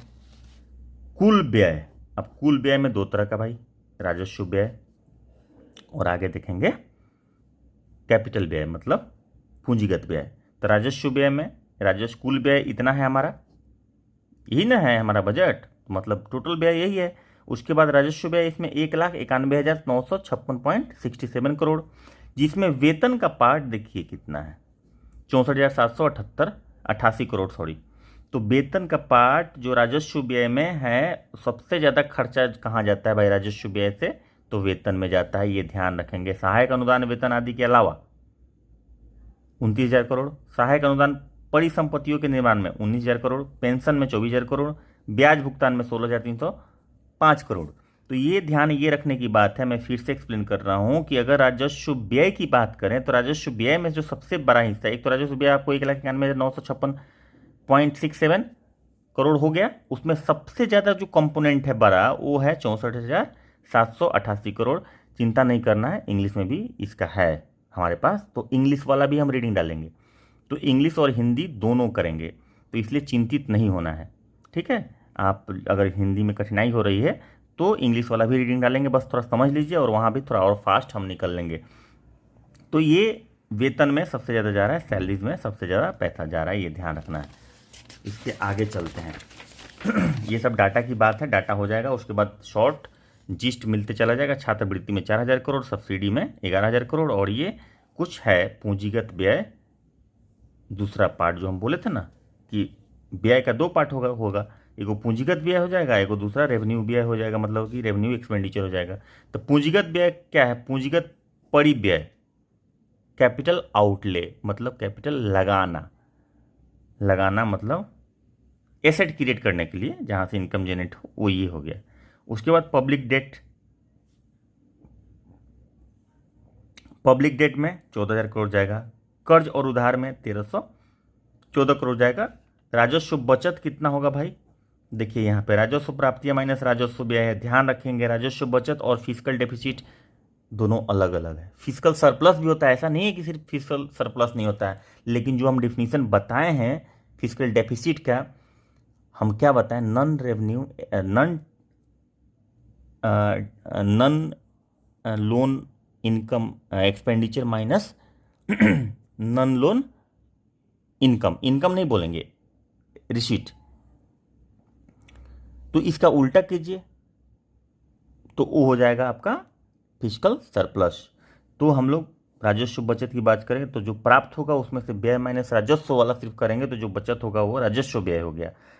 तो इतना 1,000 करोड़, इतना लाख करोड़ माइनस इतना लाख करोड़, टोटल इतना हो गया, ठीक है ना। वो जीडीपी का 0.64%, जीएसडीपी का इतना है। राजकोषीय घाटा हमारा कितना है भाई? तो राजकोषीय घाटा 25,885 करोड़ राजकोषीय घाटा है। कुल गैर ऋण व्यय,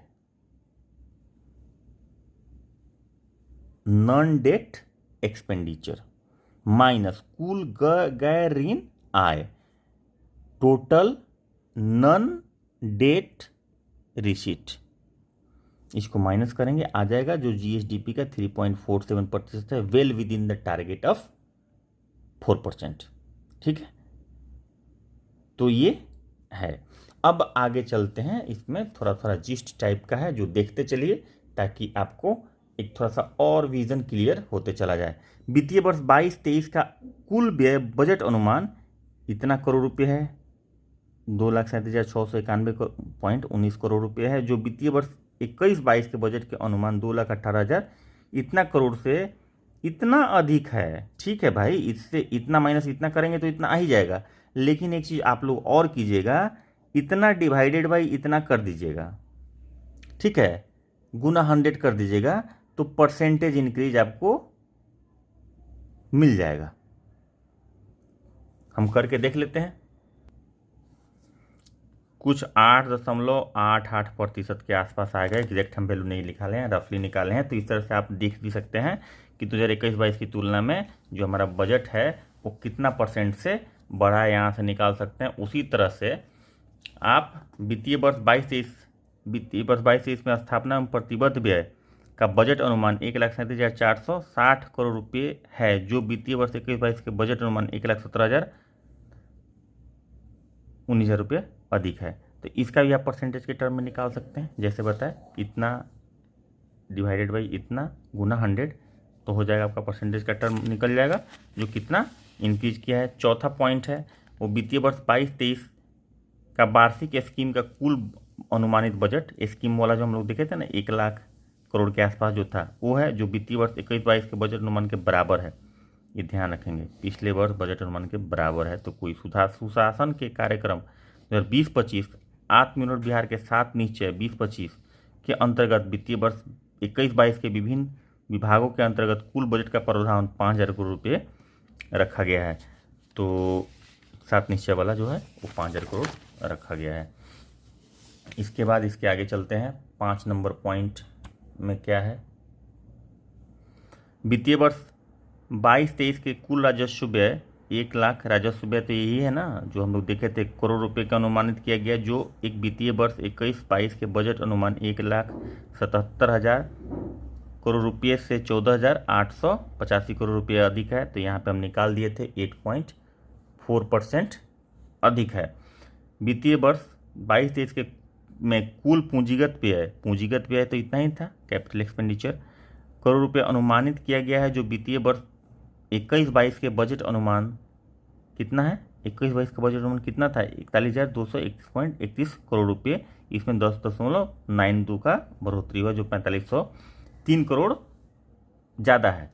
उसके बाद 7 नंबर पॉइंट में वित्तीय वर्ष 22-23 के में राजस्व एवं पूंजीगत व्यय क्रमशः, राजस्व व्यय और पूंजीगत व्यय क्रमशः इतना और इतना करोड़ रुपये, 1,91,956.67 करोड़ रुपये एवं 45,734.52 करोड़ रुपये हैं, जो कुल व्यय इतना करोड़ का क्रमशः 80% और 19 मतलब कि राजस्व व्यय कितना है, 80.76% है। और ये याद रखेंगे, इम्पॉर्टेंट है, ये डाटा भी डाल दिया है। और डाटा ही नहीं पूछेगा, मैं बार बार बोलता हूँ कि डाटा ही नहीं पूछेगा, ये पूछेगा कि ज़्यादा था, ये कम था, ऐसे ही पूछ सकता है।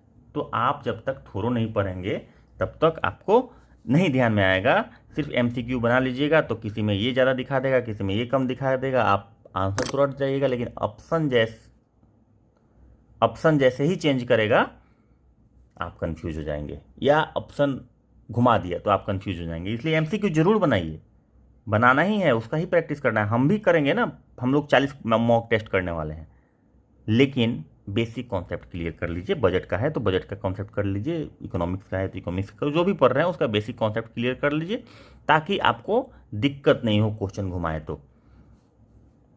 वित्तीय वर्ष 22-23 में विकासात्मक एवं गैर विकासात्मक व्यय क्रमशः 1,60,140.21 करोड़ रुपये एवं 77,550.98 करोड़ रुपये, जो कुल व्यय इतना का विकासात्मक एवं गैर विकासात्मक कार्य, जो हम बताए थे, सबसे ज़्यादा विकासात्मक कार्य में है, उसके बाद गैर विकासात्मक में 32.63% है। बहुत ही इंपॉर्टेंट बात है, तो ध्यान रखना है कि विकासात्मक कार्य में ज़्यादा खर्चा होता है इन कंपेरिजन टू गैर विकासात्मक कार्य में। वित्तीय वर्ष 2022-23 में कुल राजस्व प्राप्तियाँ 1,96,704.91 करोड़ है, और ये राजस्व प्राप्तियाँ हैं करोड़ रुपये अनुमानित है, जो वित्तीय वर्ष 21-22 के बजट अनुमान 1,86,267 करोड़ रुपये से 10,400 करोड़, तो इसका भी परसेंटेज आप निकाल सकते हैं। वित्तीय वर्ष 22-23 में राज्य के अपने स्रोतों से कर राजस्व के रूप में, अपने स्रोतों से कितना अनुमानित है भाई, कर राजस्व के रूप में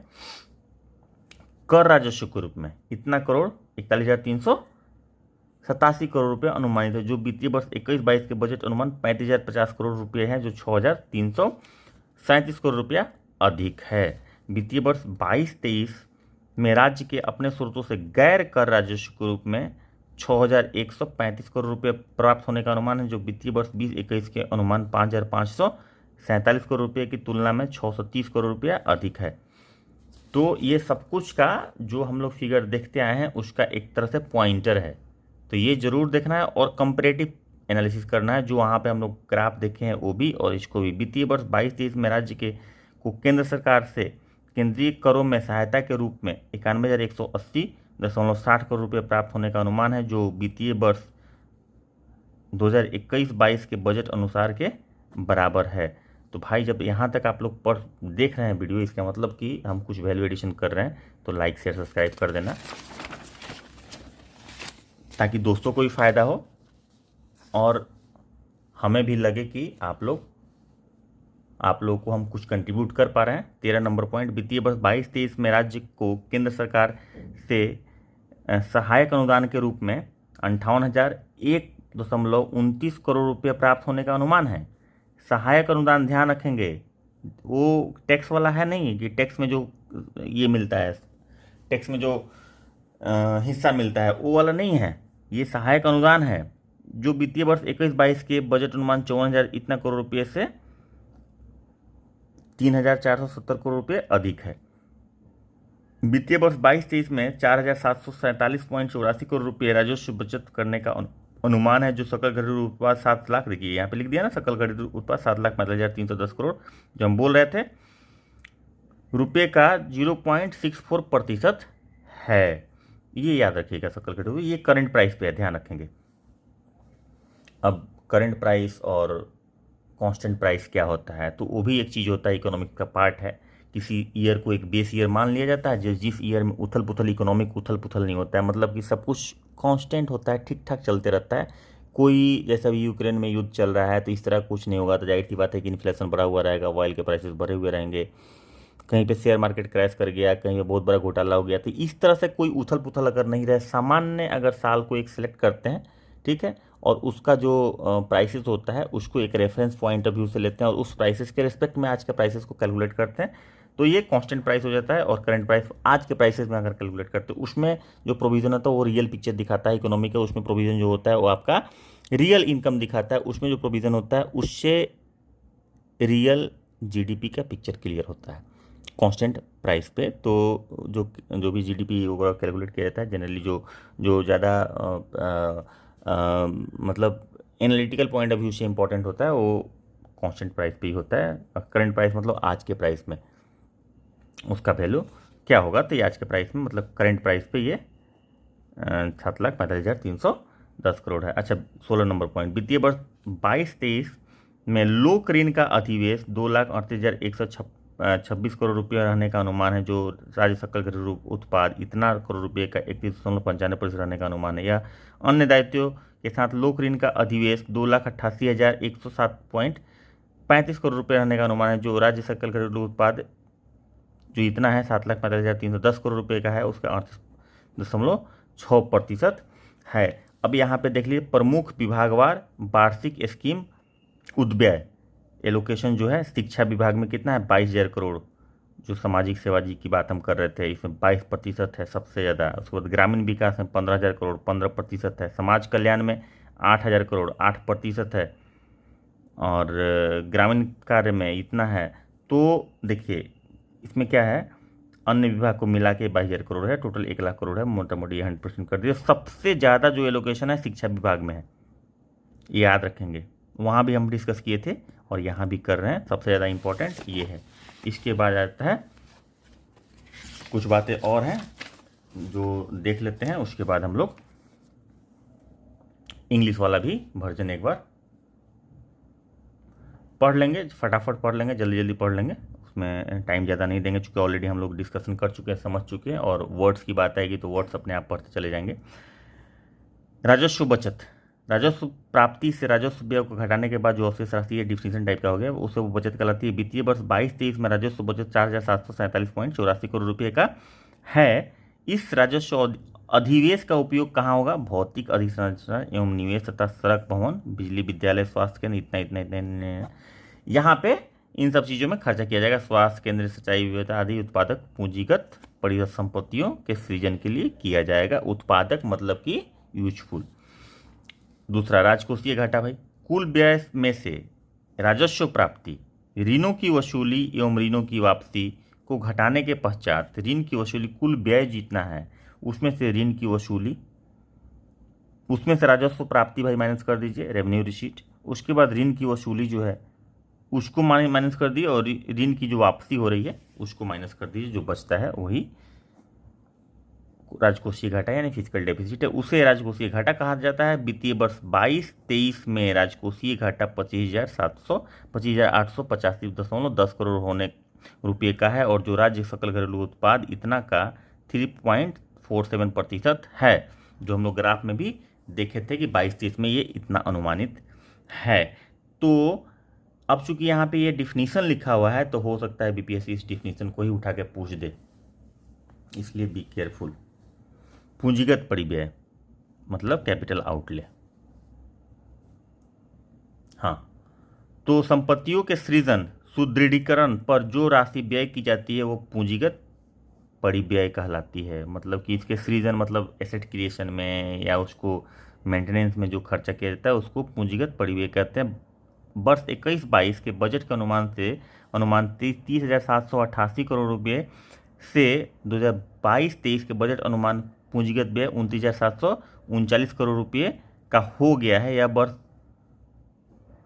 2021-22 के पूंजीगत व्यय से 1,38,000 रुपया 1038 करोड़ रुपये कम है। तो ये ध्यान रखेंगे, ये हम वहाँ भी डिस्कस किए थे कि ये कम हुआ है, तो ये बढ़ा नहीं है, ये कम होकर फिर से, तो ये ध्यान रखना है कि ये कम हुआ है पूंजीगत परिव्यय। अच्छा, ऋण प्रबंधन में चलिए, ऋण प्रबंधन में हम लोग थोड़ा समझ लेते हैं भाई कि बिहार में अर्थव्यवस्था जो है वो क्या है, वो ये समझना होगा। इसमें सब्जेक्टिव क्वेश्चन टाइप का भी पूछा जा सकता है और ऑब्जेक्टिव में भी पूछा जा सकता है कि बिहार की जो अर्थव्यवस्था है वो किस तरह की है। चलिए समझ लेते हैं। बिहार राजकोषीय उत्तरादित्य एवं बजट प्रबंधन अधिनियम नियम के,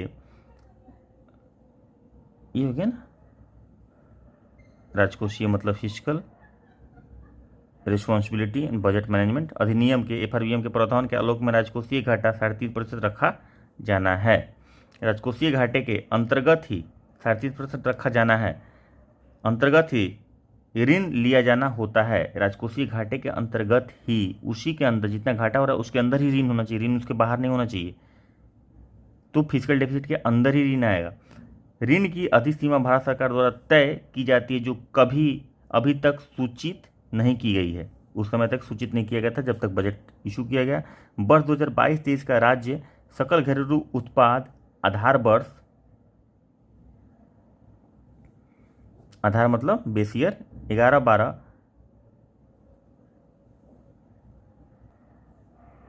आधार वर्ष 11-12 उत्पाद, सकल घरेलू उत्पाद 7,45,310 करोड़ रुपए के आंकड़े योजना एवं विकास विभाग अर्थ एवं सांख्यिकी निदेशालय के पत्र संख्या वर्ष 22-23 के अंतर्गत लोक ऋण 3,38,126 करोड़ रुपये अनुमानित है, जो सकल घरेलू उत्पाद का 31.95% है। वर्ष 21-22 के अंत में पुनरीक्षित लोक ऋण 2,12,040 करोड़ रुपये अनुमानित है, जो सकल घरेलू उत्पाद 6,79,473 करोड़ रुपये का 31.21% है। राजकोषीय प्रबंधन, बिहार उन राज्यों में से है जिनमें राजकोषीय प्रबंधन की गंभीरतापूर्वक से लिया है एवं एफआरबीएम अधिनियम को सही मायने में लागू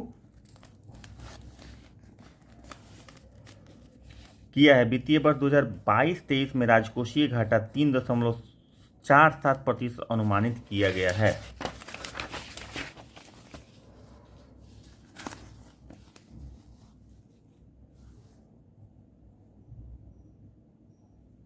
वित्तीय वर्ष 22-23 के लिए राजकोषीय घाटे का अधिसीमा 3.5% निर्धारित है, जबकि हमारा ये 3.5% निर्धारित है, एफआरबीएम एक्ट के तहत निर्धारित है 22-23 के लिए, और ये 3.47 रखा गया है टारगेट।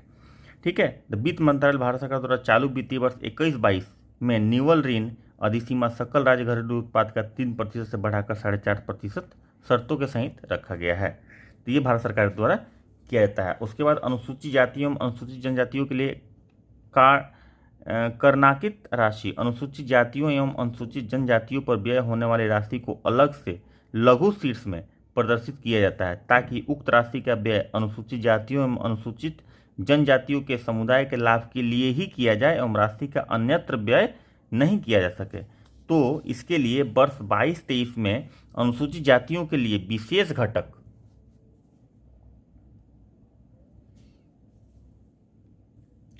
योजना के अंतर्गत कुल 19,688.46 करोड़ रुपए की राशि प्रावधानित की गई है, जो कि करनाकित राशि से अधिक है। अच्छा, वर्ष 2022-23 में अनुसूचित जातियों के लिए विशेष घटक योजना के अंतर्गत कुल 2,403.18 करोड़ रुपए की राशि प्रावधानित की गई है, जो कि कर्णकित राशि से अधिक है। अब शिक्षा विभाग में चलते हैं। शिक्षा विभाग वर्ष 2022-23 में 39,191.87 करोड़ रुपये प्रस्तावित है, शिक्षा विभाग में प्रस्तावित है। ठीक है, जिसमें राजस्व मद में 38,482 करोड़ रुपये एवं पूंजीगत मद में 709 करोड़ रुपये प्रस्तावित है। स्वास्थ्य विभाग 22-23 में 16,134 करोड़ रुपये। तो शिक्षा विभाग सबसे ज़्यादा हो गया, ये इंपॉर्टेंट है, ध्यान रखना है। उसके बाद स्वास्थ्य विभाग का आता है जगह 16,134 करोड़ रुपये प्रस्तावित है, जिसमें राजस्व मद से 14,372 करोड़ रुपये है तथा पूंजीगत मद से 1,761 करोड़ रुपये प्रस्तावित है। सड़क प्रक्षेत्र में पथ निर्माण एवं ग्रामीण कार्य विकास द्वारा सड़क प्रक्षेत्र में व्यय किए जाते हैं। किस सड़क प्रक्षेत्र में कौन करता है भाई? तो पथ निर्माण एवं ग्रामीण कार्य विभाग करता है। इन विभागों में इस प्रक्षेत्र में वर्ष 22-23 में 16,430 करोड़ रुपये का व्यय अनुमानित है, जिसमें सड़कों के रखरखाव एवं मरम्मत में 3400 करोड़ रुपये अनुमानित हैं। अच्छा, तो इसमें फिगर वगैरह सब दिया हुआ है। उसके बाद कल्याण प्रक्षेत्र में 22-23 में कल्याण प्रक्षेत्र वर्ष 22-23 में अनुसूचित जाति एवं अनुसूचित जनजाति कल्याण, अल्पसंख्यक कल्याण एवं पिछड़ा तथा अति पिछड़ा वर्ग कल्याण एवं सामाजिक कल्याण से संबंधित विभागों द्वारा 12,375.07 करोड़ रुपये व्यय किए जाना प्रस्तावित है। राज्य की वित्तीय स्थिति बेहतर है, जो कि निम्नलिखित राजकोषीय उपलब्धियों द्वारा प्रदर्शित होती है। वित्तीय स्थिति बेहतर है, ऐसा भी सवाल पूछा जा सकता है कि वित्तीय स्थिति राज्य की बेहतर है, वित्तीय स्थिति खराब होती जा रही है, वित्तीय स्थिति बहुत अच्छी नहीं है। इस तरह से अगर सवाल पूछता है तो उसमें से लॉजिकल आप कंक्लूजन निकाल सकते हैं। इतना सारा कुछ देख रहे हैं कि आपकी प्राप्तियां बढ़ रही है, आपका बजट का साइज बढ़ रहा है, आपके गवर्नमेंट का जो एक्सपेंडिचर है वो भी बढ़ रहा है, तो जाहिर सी बात है कि वित्तीय स्थिति अच्छी है। इसके अलावा भी कुछ पॉइंट्स दिए हुए हैं जिसको ध्यान रखना है। वर्ष 2020-21 में राजकोषीय घाटा सकल राज्य घरेलू उत्पाद 6,18,628 करोड़ रुपये का 4.82% रहा, जो हम लोग ग्राफ में शुरू में देखे थे, जो कि 5% की निर्धारित सीमा से अधीन था। 5% उस समय 2021 में निर्धारित किया गया था, किसके द्वारा? FRBM के द्वारा, एक्ट के द्वारा। दूसरा पॉइंट 2020-21 के अंतर्गत लोक ऋण 1,77,214 करोड़ रुपये का रहा, जो सकल राज्य घरेलू उत्पाद 6,18,628 करोड़ रुपये का 28.65%। वहीं 31 मार्च 2021 के अंत तक लोक ऋण एवं अन्य दायित्वों के अंतर्गत कुल देयता 2,27,195.5 करोड़ रुपये की है। चलिए, तो आगे लास्ट पॉइंट देखते हैं। वर्ष 2020-21 में ब्याज भुगतान कुल राजस्व प्राप्ति का 9.74% रहा, जो 14वें वित्त आयोग की अनुशंसा के आलोक में 10% से अधिक रहना, अधिकतम 10% तक रहना चाहिए, मतलब 10% से ज़्यादा नहीं रहना चाहिए। और ये किसने कहा था? 14वां वित्त आयोग ने कहा था। तो ये है पूरा बजट का हाईलाइट्स, और बाकी अलग अलग ईयर का डाटा दिया हुआ है, पूर्व वर्ष, चालू वर्ष, आगामी वर्ष जो है, तो एक तरह से ये डाटा दिया हुआ है, तो इसकी ज़रूरत नहीं है। जो मेन बात है हम लोग डिस्कस कर चुके हैं। इसके आगे हम लोग देखेंगे इसी का जो है वो इंग्लिश वर्जन देखेंगे। इसका अगर आप लोग बोलेंगे तो मैं PDF इसका टेलीग्राम चैनल है हमारा, तो उस पर हम डाल देंगे, ईजी स्टेट्स करके है। हालांकि अभी बहुत एक्टिव नहीं है, लेकिन वो उस पर अगर आप लोग बोलेंगे तो आप डाल देंगे, वहाँ से ज्वाइन करके आप लोग डाउनलोड कर सकते हैं। लेकिन हाँ, उसके लिए आपको बोलना पड़ेगा, इस सर हमको चाहिए। तो अब शुरू करते हैं इंग्लिश वाला वर्जन इसी का। जिनको हिंदी में तकलीफ आ रही थी, या फिर कोई वर्ड्स में दिक्कत आ रही थी, या फिर कन्फ्यूज़न होने लगता है, जो इंग्लिश मीडियम से पढ़े रहते हैं तो उनको लगता है कि मतलब थोड़ा दिक्कत हो रहा है, तो काम को आसान करने के लिए हिंदी वाला भी, इंग्लिश वाला भी हम पढ़ते चले जाते हैं। थोड़ा फास्ट पढ़ेंगे, क्योंकि ऑलरेडी आप वीडियो देख चुके हैं यहाँ तक, तो जाहिर सी बात है कि आपको यहाँ पे आगे भी समझ में आएगा। तो हम थोड़ा फास्ट पढ़ेंगे ताकि जल्दी जल्दी से कंप्लीट हो जाए। इंग्लिश वाला भी कंप्लीट कर रहे हैं। जो लोग फिर से बोल रहे हैं, लाइक शेयर सब्सक्राइब नहीं किए होंगे, प्लीज़ सब्सक्राइब कर दीजिएगा, और वीडियो पसंद आ रही हो तो ज़रूर लाइक कीजिएगा, और कमेंट में लिखिएगा कि और आपको कहाँ पे कोई कन्फ्यूज़न है, कोई डाउट्स है, तो वो हम लोग क्लियर कर लेंगे, उसको हम लोग डिस्कस कर लेंगे। तो शुरू करते हैं बजट एस्टीमेट 2022-23 इन ब्रीफ।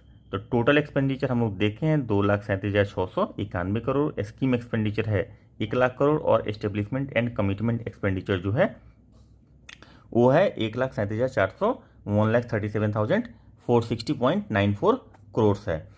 तो कमिटेड एक्सपेंडिचर में क्या क्या आता है, ये सवाल भी पूछा जा सकता है आपसे कि भैया ये बता दो कि committed expenditure, what is committed expenditure. तो वो एक्सपेंडिचर जो आपको देना ही है, जो आप अवॉइड नहीं कर सकते। सपोज कीजिए कोई स्कीम आपको लाना था, और due to paucity of resources और ऐसा स्कार्सिटी ऑफ रिसोर्सेज, या ऐसा सब बोल सकते हैं कि फाइनेंशियल रिसोर्सेज की कमी की वजह से यू कुड नॉट इम्प्लीमेंट कोई स्कीम अगर आपने इम्प्लीमेंट नहीं किया तो वो आप कर सकते हैं, लेकिन कुछ चीज़ ऐसी है जो आप अवॉइड नहीं कर सकते हैं। सैलरी इसमें सबसे बड़ा मेजर चंक है, वो सैलरी का है। इसमें एस्टेब्लिशमेंट है, कमिटमेंट एक्सपेंडिचर, जो एस्टेब्लिशमेंट एंड कमिटमेंट एक्सपेंडिचर है वो 29,000 करोड़ है। सैलरी है जो 64,788 करोड़ है। तो ये सबसे बड़ा चंक है इसका, किसका, कमिटेड एक्सपेंडिचर का पार्ट है, जो हम लोग उसमें भी देखे थे। उसके बाद एनुअल स्कीम है, ग्रांट इन एड सैलरी है, कॉन्ट्रेक्चुअल सैलरीज है,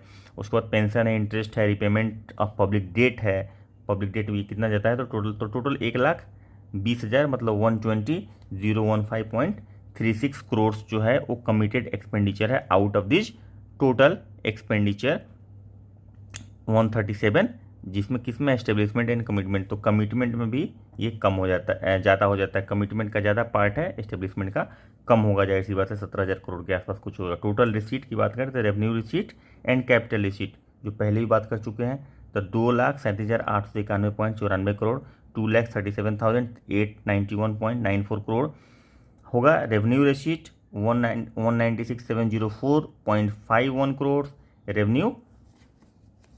ये टोटल रिसीट हो गया, अच्छा अभी नहीं आ रहा था, ओके। तो टोटल रिसीट हो गया, रेवेन्यू रिसीट। रेवेन्यू रिसीट इसमें है out of this total receipt 2,37,000 crore almost, या 38,000 करोड़ मान लें, तो टोटल रिसीट में रेवेन्यू रिसीट हो जाएगा 1,97,000 करोड़ के आसपास ऑलमोस्ट है। ये फिगर आप याद रखेंगे। लेकिन उसके बाद रेवेन्यू रिसीट कहाँ से आता है, तो central government, state shares of central taxes और grant in aid from central government, जो अनुदान मिलता है, और ये टैक्स में जो शेयर मिलता है, जो जीएसटी वगैरह का जो शेयर मिलता है 91,000 करोड़। मेजर चीज़ यही है कि सबसे ज़्यादा रेवेन्यू रिसीट का जो पार्ट होता है वो सेंट्रल गवर्नमेंट का, टैक्सेस में जो स्टेट का जो शेयर होता है, that is the major chunk. ये देख सकते हैं यहाँ पे 91,000 करोड़ है। तो grant in Ed second level पे आता है, मतलब कि सेंटर से ही सबसे ज़्यादा पैसा स्टेट्स को आता है। उसके बाद अपना सोर्स होता है उसका रेवेन्यू का, तो अपना सोर्स टैक्स और नॉन टैक्स होता है। तो टैक्स में सबसे ज़्यादा आता है 41,000 करोड़ आ रहा है बिहार में, 22-23 के बजट में एस्टीमेट है। और नॉन टैक्स रेवेन्यू जो है 6,135 करोड़ आने वाला है, ऐसा एस्टीमेशन है। तो इसके आगे है स्टेट का ऑन टैक्स रेवेन्यू क्या है भाई। सबसे ज़्यादा जो मेजर पार्ट है वो कमर्शियल टैक्स है, 32,387 करोड़ है, कमर्शियल टैक्स से आता है। उसके बाद स्टैम्प ड्यूटी, जैसे मैं पहले भी बताया कि बिहार में जमीन रजिस्ट्री बहुत होता है, तो 5,500 करोड़ इसमें आता है। उसके बाद इस ट्रांसपोर्ट में 3,000 करोड़ आ जाता है सॉरी, और लैंड रेवेन्यू में 500 करोड़ आ जाता है। तो टोटल 41,387 करोड़ आएगा। ये स्टेट का अपना टैक्स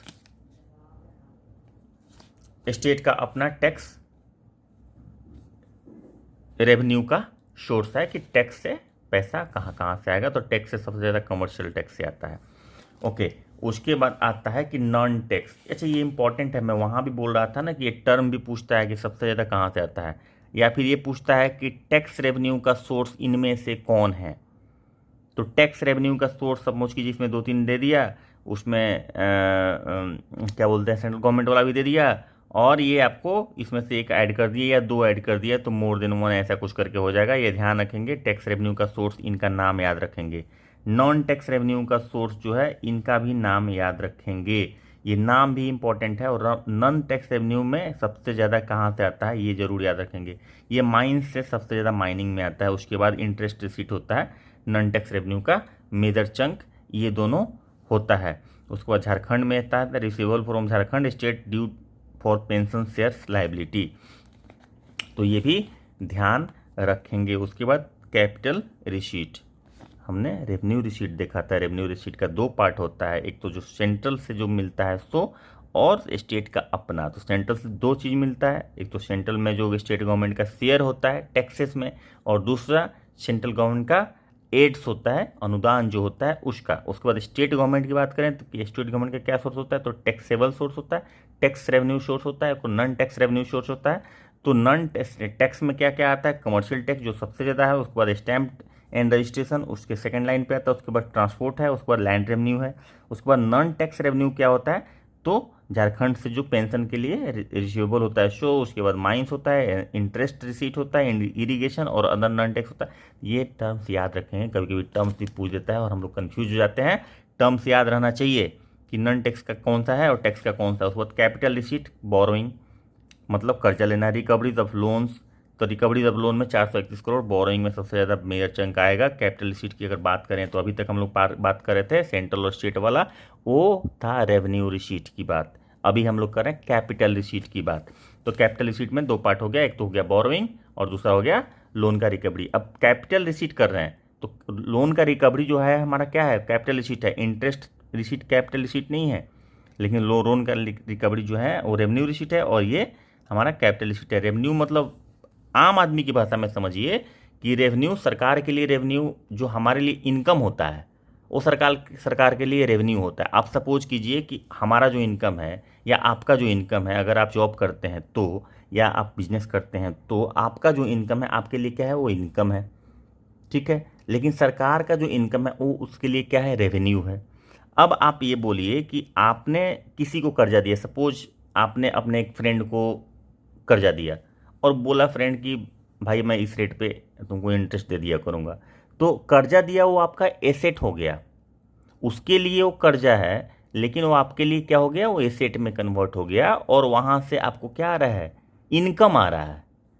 तो सरकार को जब आएगा तो उसको क्या बोलेंगे, सरकार को कि रेवेन्यू आ रहा है। इसीलिए इंटरेस्ट रिसीट जो है ना, सरकार ने दिया था लोन, ठीक है, तो दिया था तो लोन की रिकवरी मतलब ये प्रिंसिपल की रिकवरी हो गई, तो इसलिए कैपिटल रिसीट में आ रहा है, इसे कैपिटल वापस आ रहा है। और इंटरेस्ट रिसीट को रेवेन्यू में इसलिए रखा गया क्योंकि उससे इनकम आ रहा है, तो हमारा इनकम कहलाता है और सरकार का रेवेन्यू कहलाता है। बात आ गई क्योंकि समझ में, बहुत डिटेल पढ़ने के लिए इकोनॉमिक्स में बहुत ज़्यादा घुसना पड़ेगा, जो अभी हम लोग घुसेंगे नहीं, हाँ जब उसका टाइम आएगा जरूर घुसेंगे। टोटल एक्सपेंडिचर 2,37,691.19 करोड़ है। रेवेन्यू एक्सपेंडिचर इसमें है 191.92 बोल देते हैं, 1.92 लाख करोड़।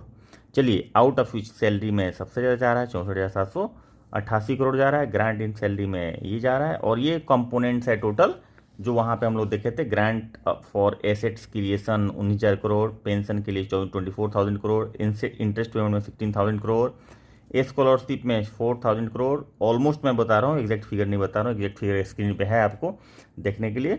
और सब्सिडीज में 11,000 crore, cash and material assistance in disasters में 2,721 करोड़, रिपेयर एंड मेंटेनेंस में 5,480 करोड़ और अदर एक्सपेंडिचर में कुछ 14,263 करोड़ रुपए का प्रोविज़न है। ये इसका ब्रेकअप दिया हुआ है। तो कैपिटल एक्सपेंडिचर में देख लीजिए, कैपिटल एक्सपेंडिचर में क्या होता है, तो कैपिटल आउटले सबसे ज़्यादा है इसमें, यानी कि जो एसेट क्रिएट करेगा। टोटल कैपिटल एक्सपेंडिचर जो है 45,734 करोड़ है, उसमें कैपिटल आउटले जो है 29,749 करोड़ है, जो कैपिटल आउटले है, जो इनकम जनरेट करने के लिए जो इन्वेस्टमेंट किया जाता है, that is called capital outlay. और पब्लिक डेट में जो जाता है वो 4,670.03 करोड़,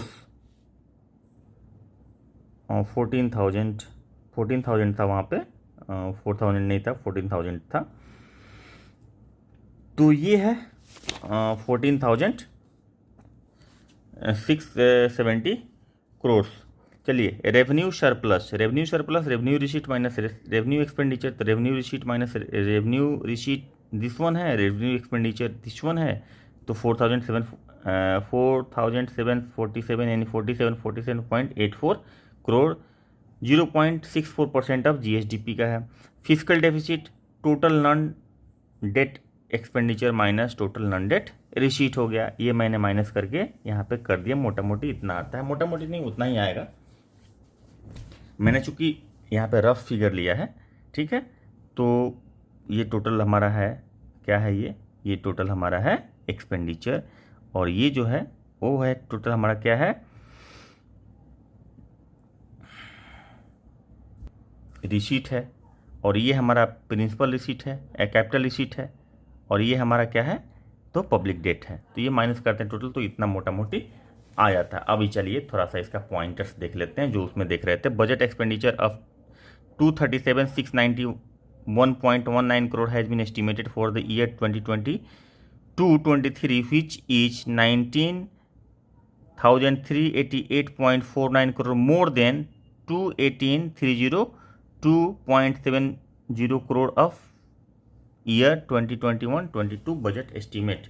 मीन्स 19,388 करोड़ रुपया अधिक है पिछले फाइनेंशियल ईयर के बजट एस्टीमेट से, जो हम लोग पिछले बार भी देखे हिंदी वाला वर्जन में। दूसरा है एस्टेब्लिशमेंट एंड कमिटमेंट एक्सपेंडिचर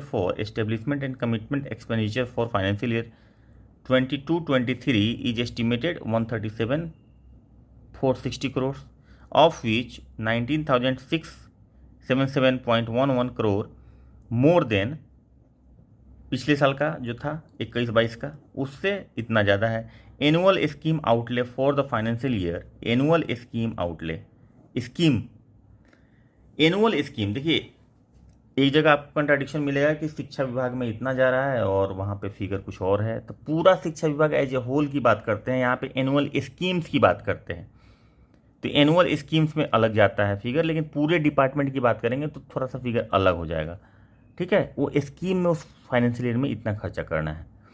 तो annual scheme outlay for financial year 2022-23 is estimated to 1 lakh crore, which is equal to the year 2021 budget estimate, जो इक्वल है एनुअल स्कीम आउटले का जो खर्चा रखा गया पिछले साल के खर्चा के बराबर रखा गया। सवाल ये पूछ सकता है, गुड गवर्नेंस प्रोग्राम 2020-25 अंडर 7 निश्चय 2 ऑफ आत्मनिर्भर बिहार 20 से 25 5,000 करोड़, जो हम लोग देखे थे 7 निश्चय वाला 5,000 crore, estimated in various department of financial year 2022-23। Revenue expenditure for financial year 22-23 is estimated eight 191, जो हम लोग फिगर सारा उधर देखे हैं, सारा फिगर इसमें पॉइंटर्स में बना दिया गया, विच इज, अच्छा वहाँ समझने के लिए हो जाएगा, लॉजिक हम लोग लगा चुके हैं, अभी हम लोग एक पॉइंटर्स बना के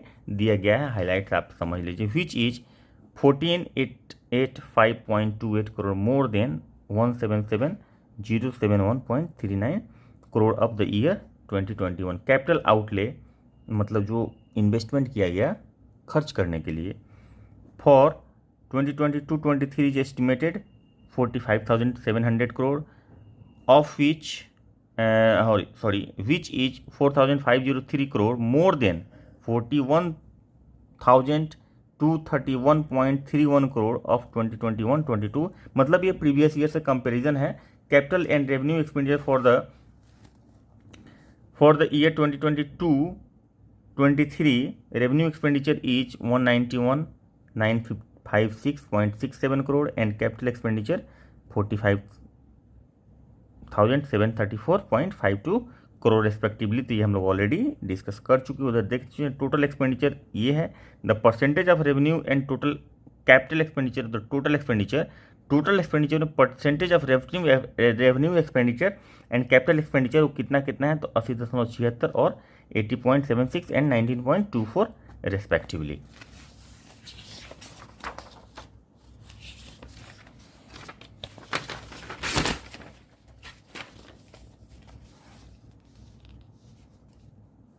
चलिए नेक्स्ट पॉइंट आ गया, development and non development expenditure. तो डेवलपमेंट वाला सबसे बड़ा साइज था। For the year 2022-23 development expenditure is estimated 1,60,140 crore and non development expenditure 77,550 crore respectively. The total expenditure इतना crore. The percentage of development expenditure and non development expenditure in total expenditure is, सबसे ज़्यादा percentage development का है, हम लोग वहाँ पे ग्राफ में देखे थे, डायग्राम में देखे थे, और यहाँ भी हम लोग देख रहे हैं, वो पॉइंटर में दिया हुआ है। वहाँ पे डेवलपमेंट एक्सपेंडिचर ज़्यादा दिखाया था, यहाँ पे कम दिखा, वहाँ पे नॉन डेवलपमेंट एक्सपेंडिचर कम दिखाया था, यहाँ पे चार्ट में बना के दिखाया था, यहाँ पे डायग्राम बना के दिखाया था, और यहाँ पे क्या हो गया आपका परसेंटेज के टर्म में दे दिया। Total revenue receipt has been estimated, revenue इतना आना है भाई, 1,96,97,000 करोड़ मान लीजिए 22-23 में, which is 10,437 crore more than the 186 two पिछले साल का रेवेन्यू रिसीट जो था वो 186 था, ठीक है ना, 186,267.29 करोड़ था, ठीक है। तो इसमें से ये 10,000 ज़्यादा है। स्टेट का ऑन टैक्स रेवेन्यू जो है, states on tax revenue is estimated as 41,000 crore मोटा मोटी in 2022-23 which is 6,337 crore, more than 35,050 crore in financial year 2021। ये जिस जस्ट प्रीवियस ईयर से कंपेरिजन है। तो स्टेट नॉन टैक्स रेवेन्यू जो है वो 6,135 करोड़ रुपए है इन 2022-23 which is 630.15 crore, more then 5,505.47 crore of financial year 2021-22। The state share in central taxes is estimated at 91,180 crore in 2022-23. This is equivalent to the financial year 2021-22 budget estimate. एक चीज़ ये बराबर हो गया, ठीक है।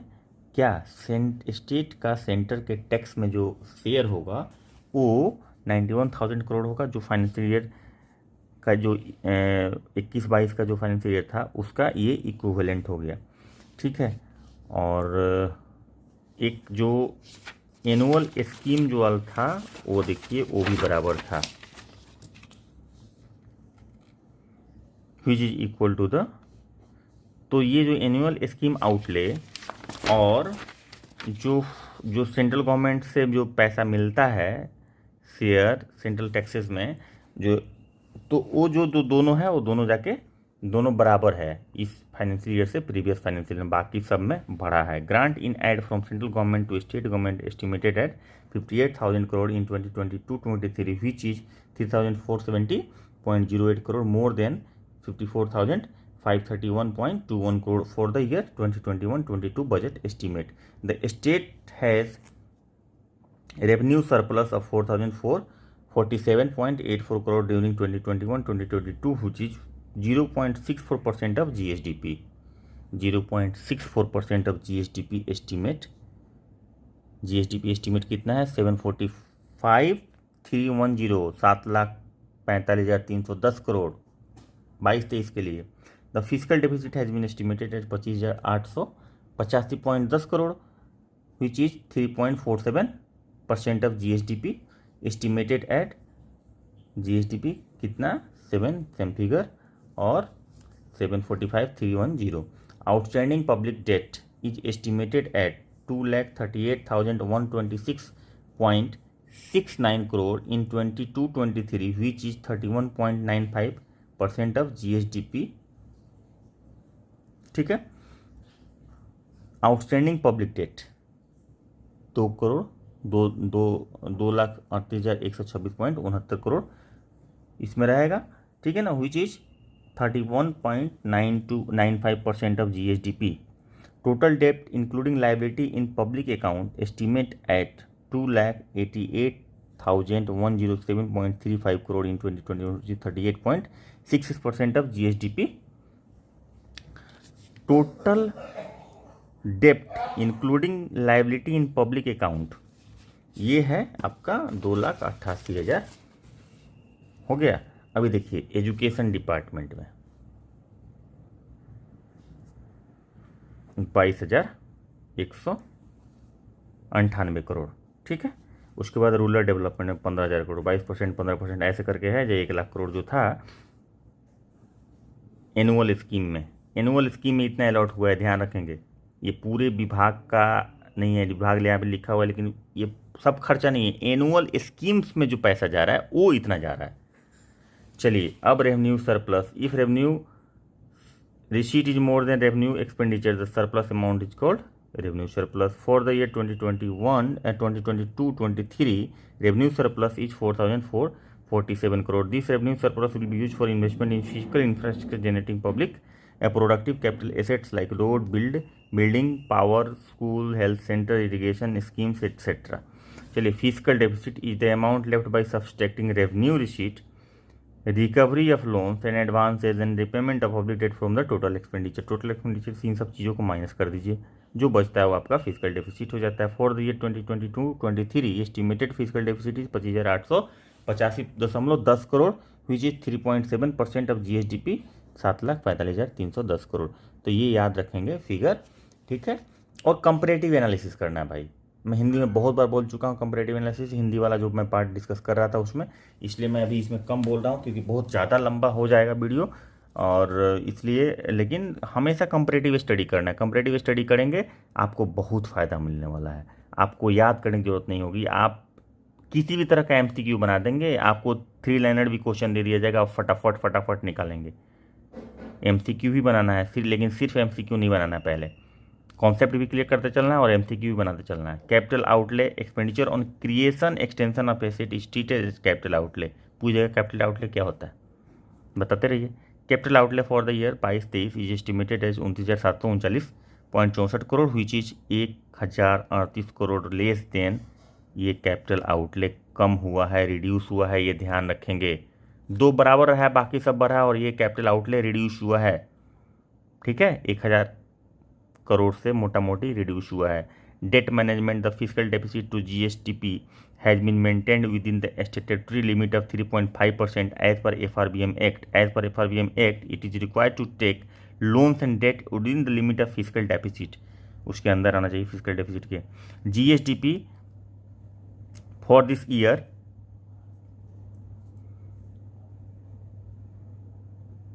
is based on the later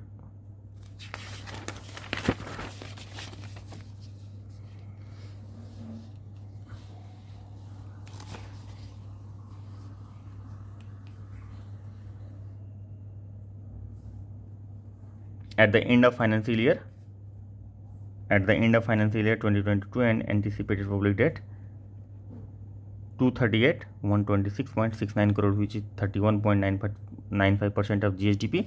At the end of financial year 2021-22 and anticipated revised public debt is 2,12,040.84 crore which is 31.21% of GSDP. 6,79,473 crore. Physical management, ये एक बार हम लोग देख लेंगे तो हमारा कंप्लीट हो जाएगा बजट। और इसमें आपको किसी भी तरह का सवाल पूछेगा, आपको कहीं पे कोई कंफ्यूजन नहीं होगा, किसी भी तरह से घुमा देगा सवाल, आपको बनाने में कोई दिक्कत नहीं होगा। तो physical management, Bihar is one of the those state, physical management, Bihar is one of those states which have taken its fiscal responsibility seriously and implemented the FRBM Act in later speed. In the year 22-23, we are again likely to generate a revenue surplus and fiscal deficit is likely to be contained at 3.47% of GDP, that is within the FRBM limit of 3.5%. ये हमेशा याद रखेंगे कि इस financial year के लिए कि FRBM का जो एक्ट है उसका लिमिट क्या है, 3.5% है। In the current financial year 21-22 ministry of finance government of India has provided additional borrowing limit up to 1% of GSDP। कितना अलाउ किया है? Up to 1% of GSDP। कब तक? 31 मार्च 2022 तक, याद रखेंगे, बोरो करने के लिए अलाउ किया है। Therefore in the current financial year the revised borrowing limit is 4.5% of GSDP। चूँकि 3.5% पहले से और 1% एडिशनल आप कर सकते हैं, तो आप ज़्यादा ज़्यादा कितना बाहर जाइएगा तो 4.5% तक जा सकते हैं। Amount earmark for schedule caste and schedule tribes in the financial year 18-19 amount to be spent for the benefit of scheduled caste and scheduled tribes community has been earmarked separately under minor head so that it cannot be spent for any other purpose. For the financial year 22-23, rupees 19,688.46 crores has been earmarked for scheduled caste, a special component plan of rupees 2403.18 crore has been earmarked for tribal sub-plan. Education Department. For the year 22-23, expenditure for this department is estimated at 39,191.87 crore, which is 38,482.26 crore of revenue section and 709.61 crore of capital section. तो revenue section से इतना खर्चा होगा और इतना capital section से खर्चा होगा। तो ध्यान रखेंगे कि यहाँ पे देखते हैं तो 22,000 एडुकेशन में 22,198 करोड़। तो उससे कंफ्यूज नहीं होना है, वो सिर्फ एनुअल स्कीम्स के लिए है और ये पूरे डिपार्टमेंट एज ए होल के लिए, ऐसा बोलिए कि जो मिनिस्ट्री होता है उसका खर्चा का पूरा है। Health department for year 2022 expenditure for health department estimated at 16,134.39 crore which is 14,372.56 crore revenue section and ₹1761.83 crore in capital section.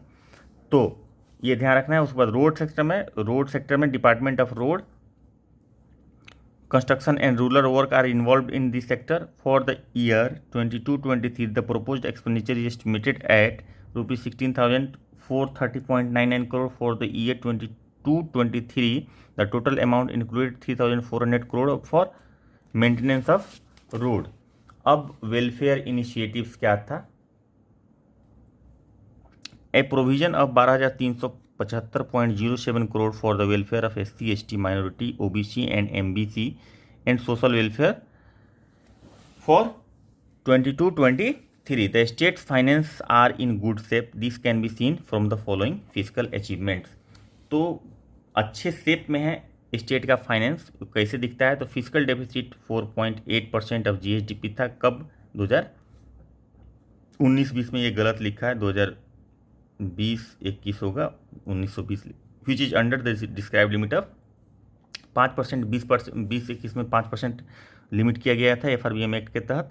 और public debt liability 177,214.84 crore was 28.65% of GSDP, 6,18,628 crore during the 2021. By the end of 31st March 2021, public debt and other liabilities is 2,27,197.50 crore. The interest payment was 9.74% of total revenue received during the 2021, which is under 10% limit recommended by 14th Finance Commission. तो this is all about budget highlights of Bihar. बाकी सब comparative analysis plan का size क्या था 10th 5 year plan में, 11th 5 year plan में, 12th 5 year plan जब तक चला था उस समय तक क्या था, ये सारा कुछ है।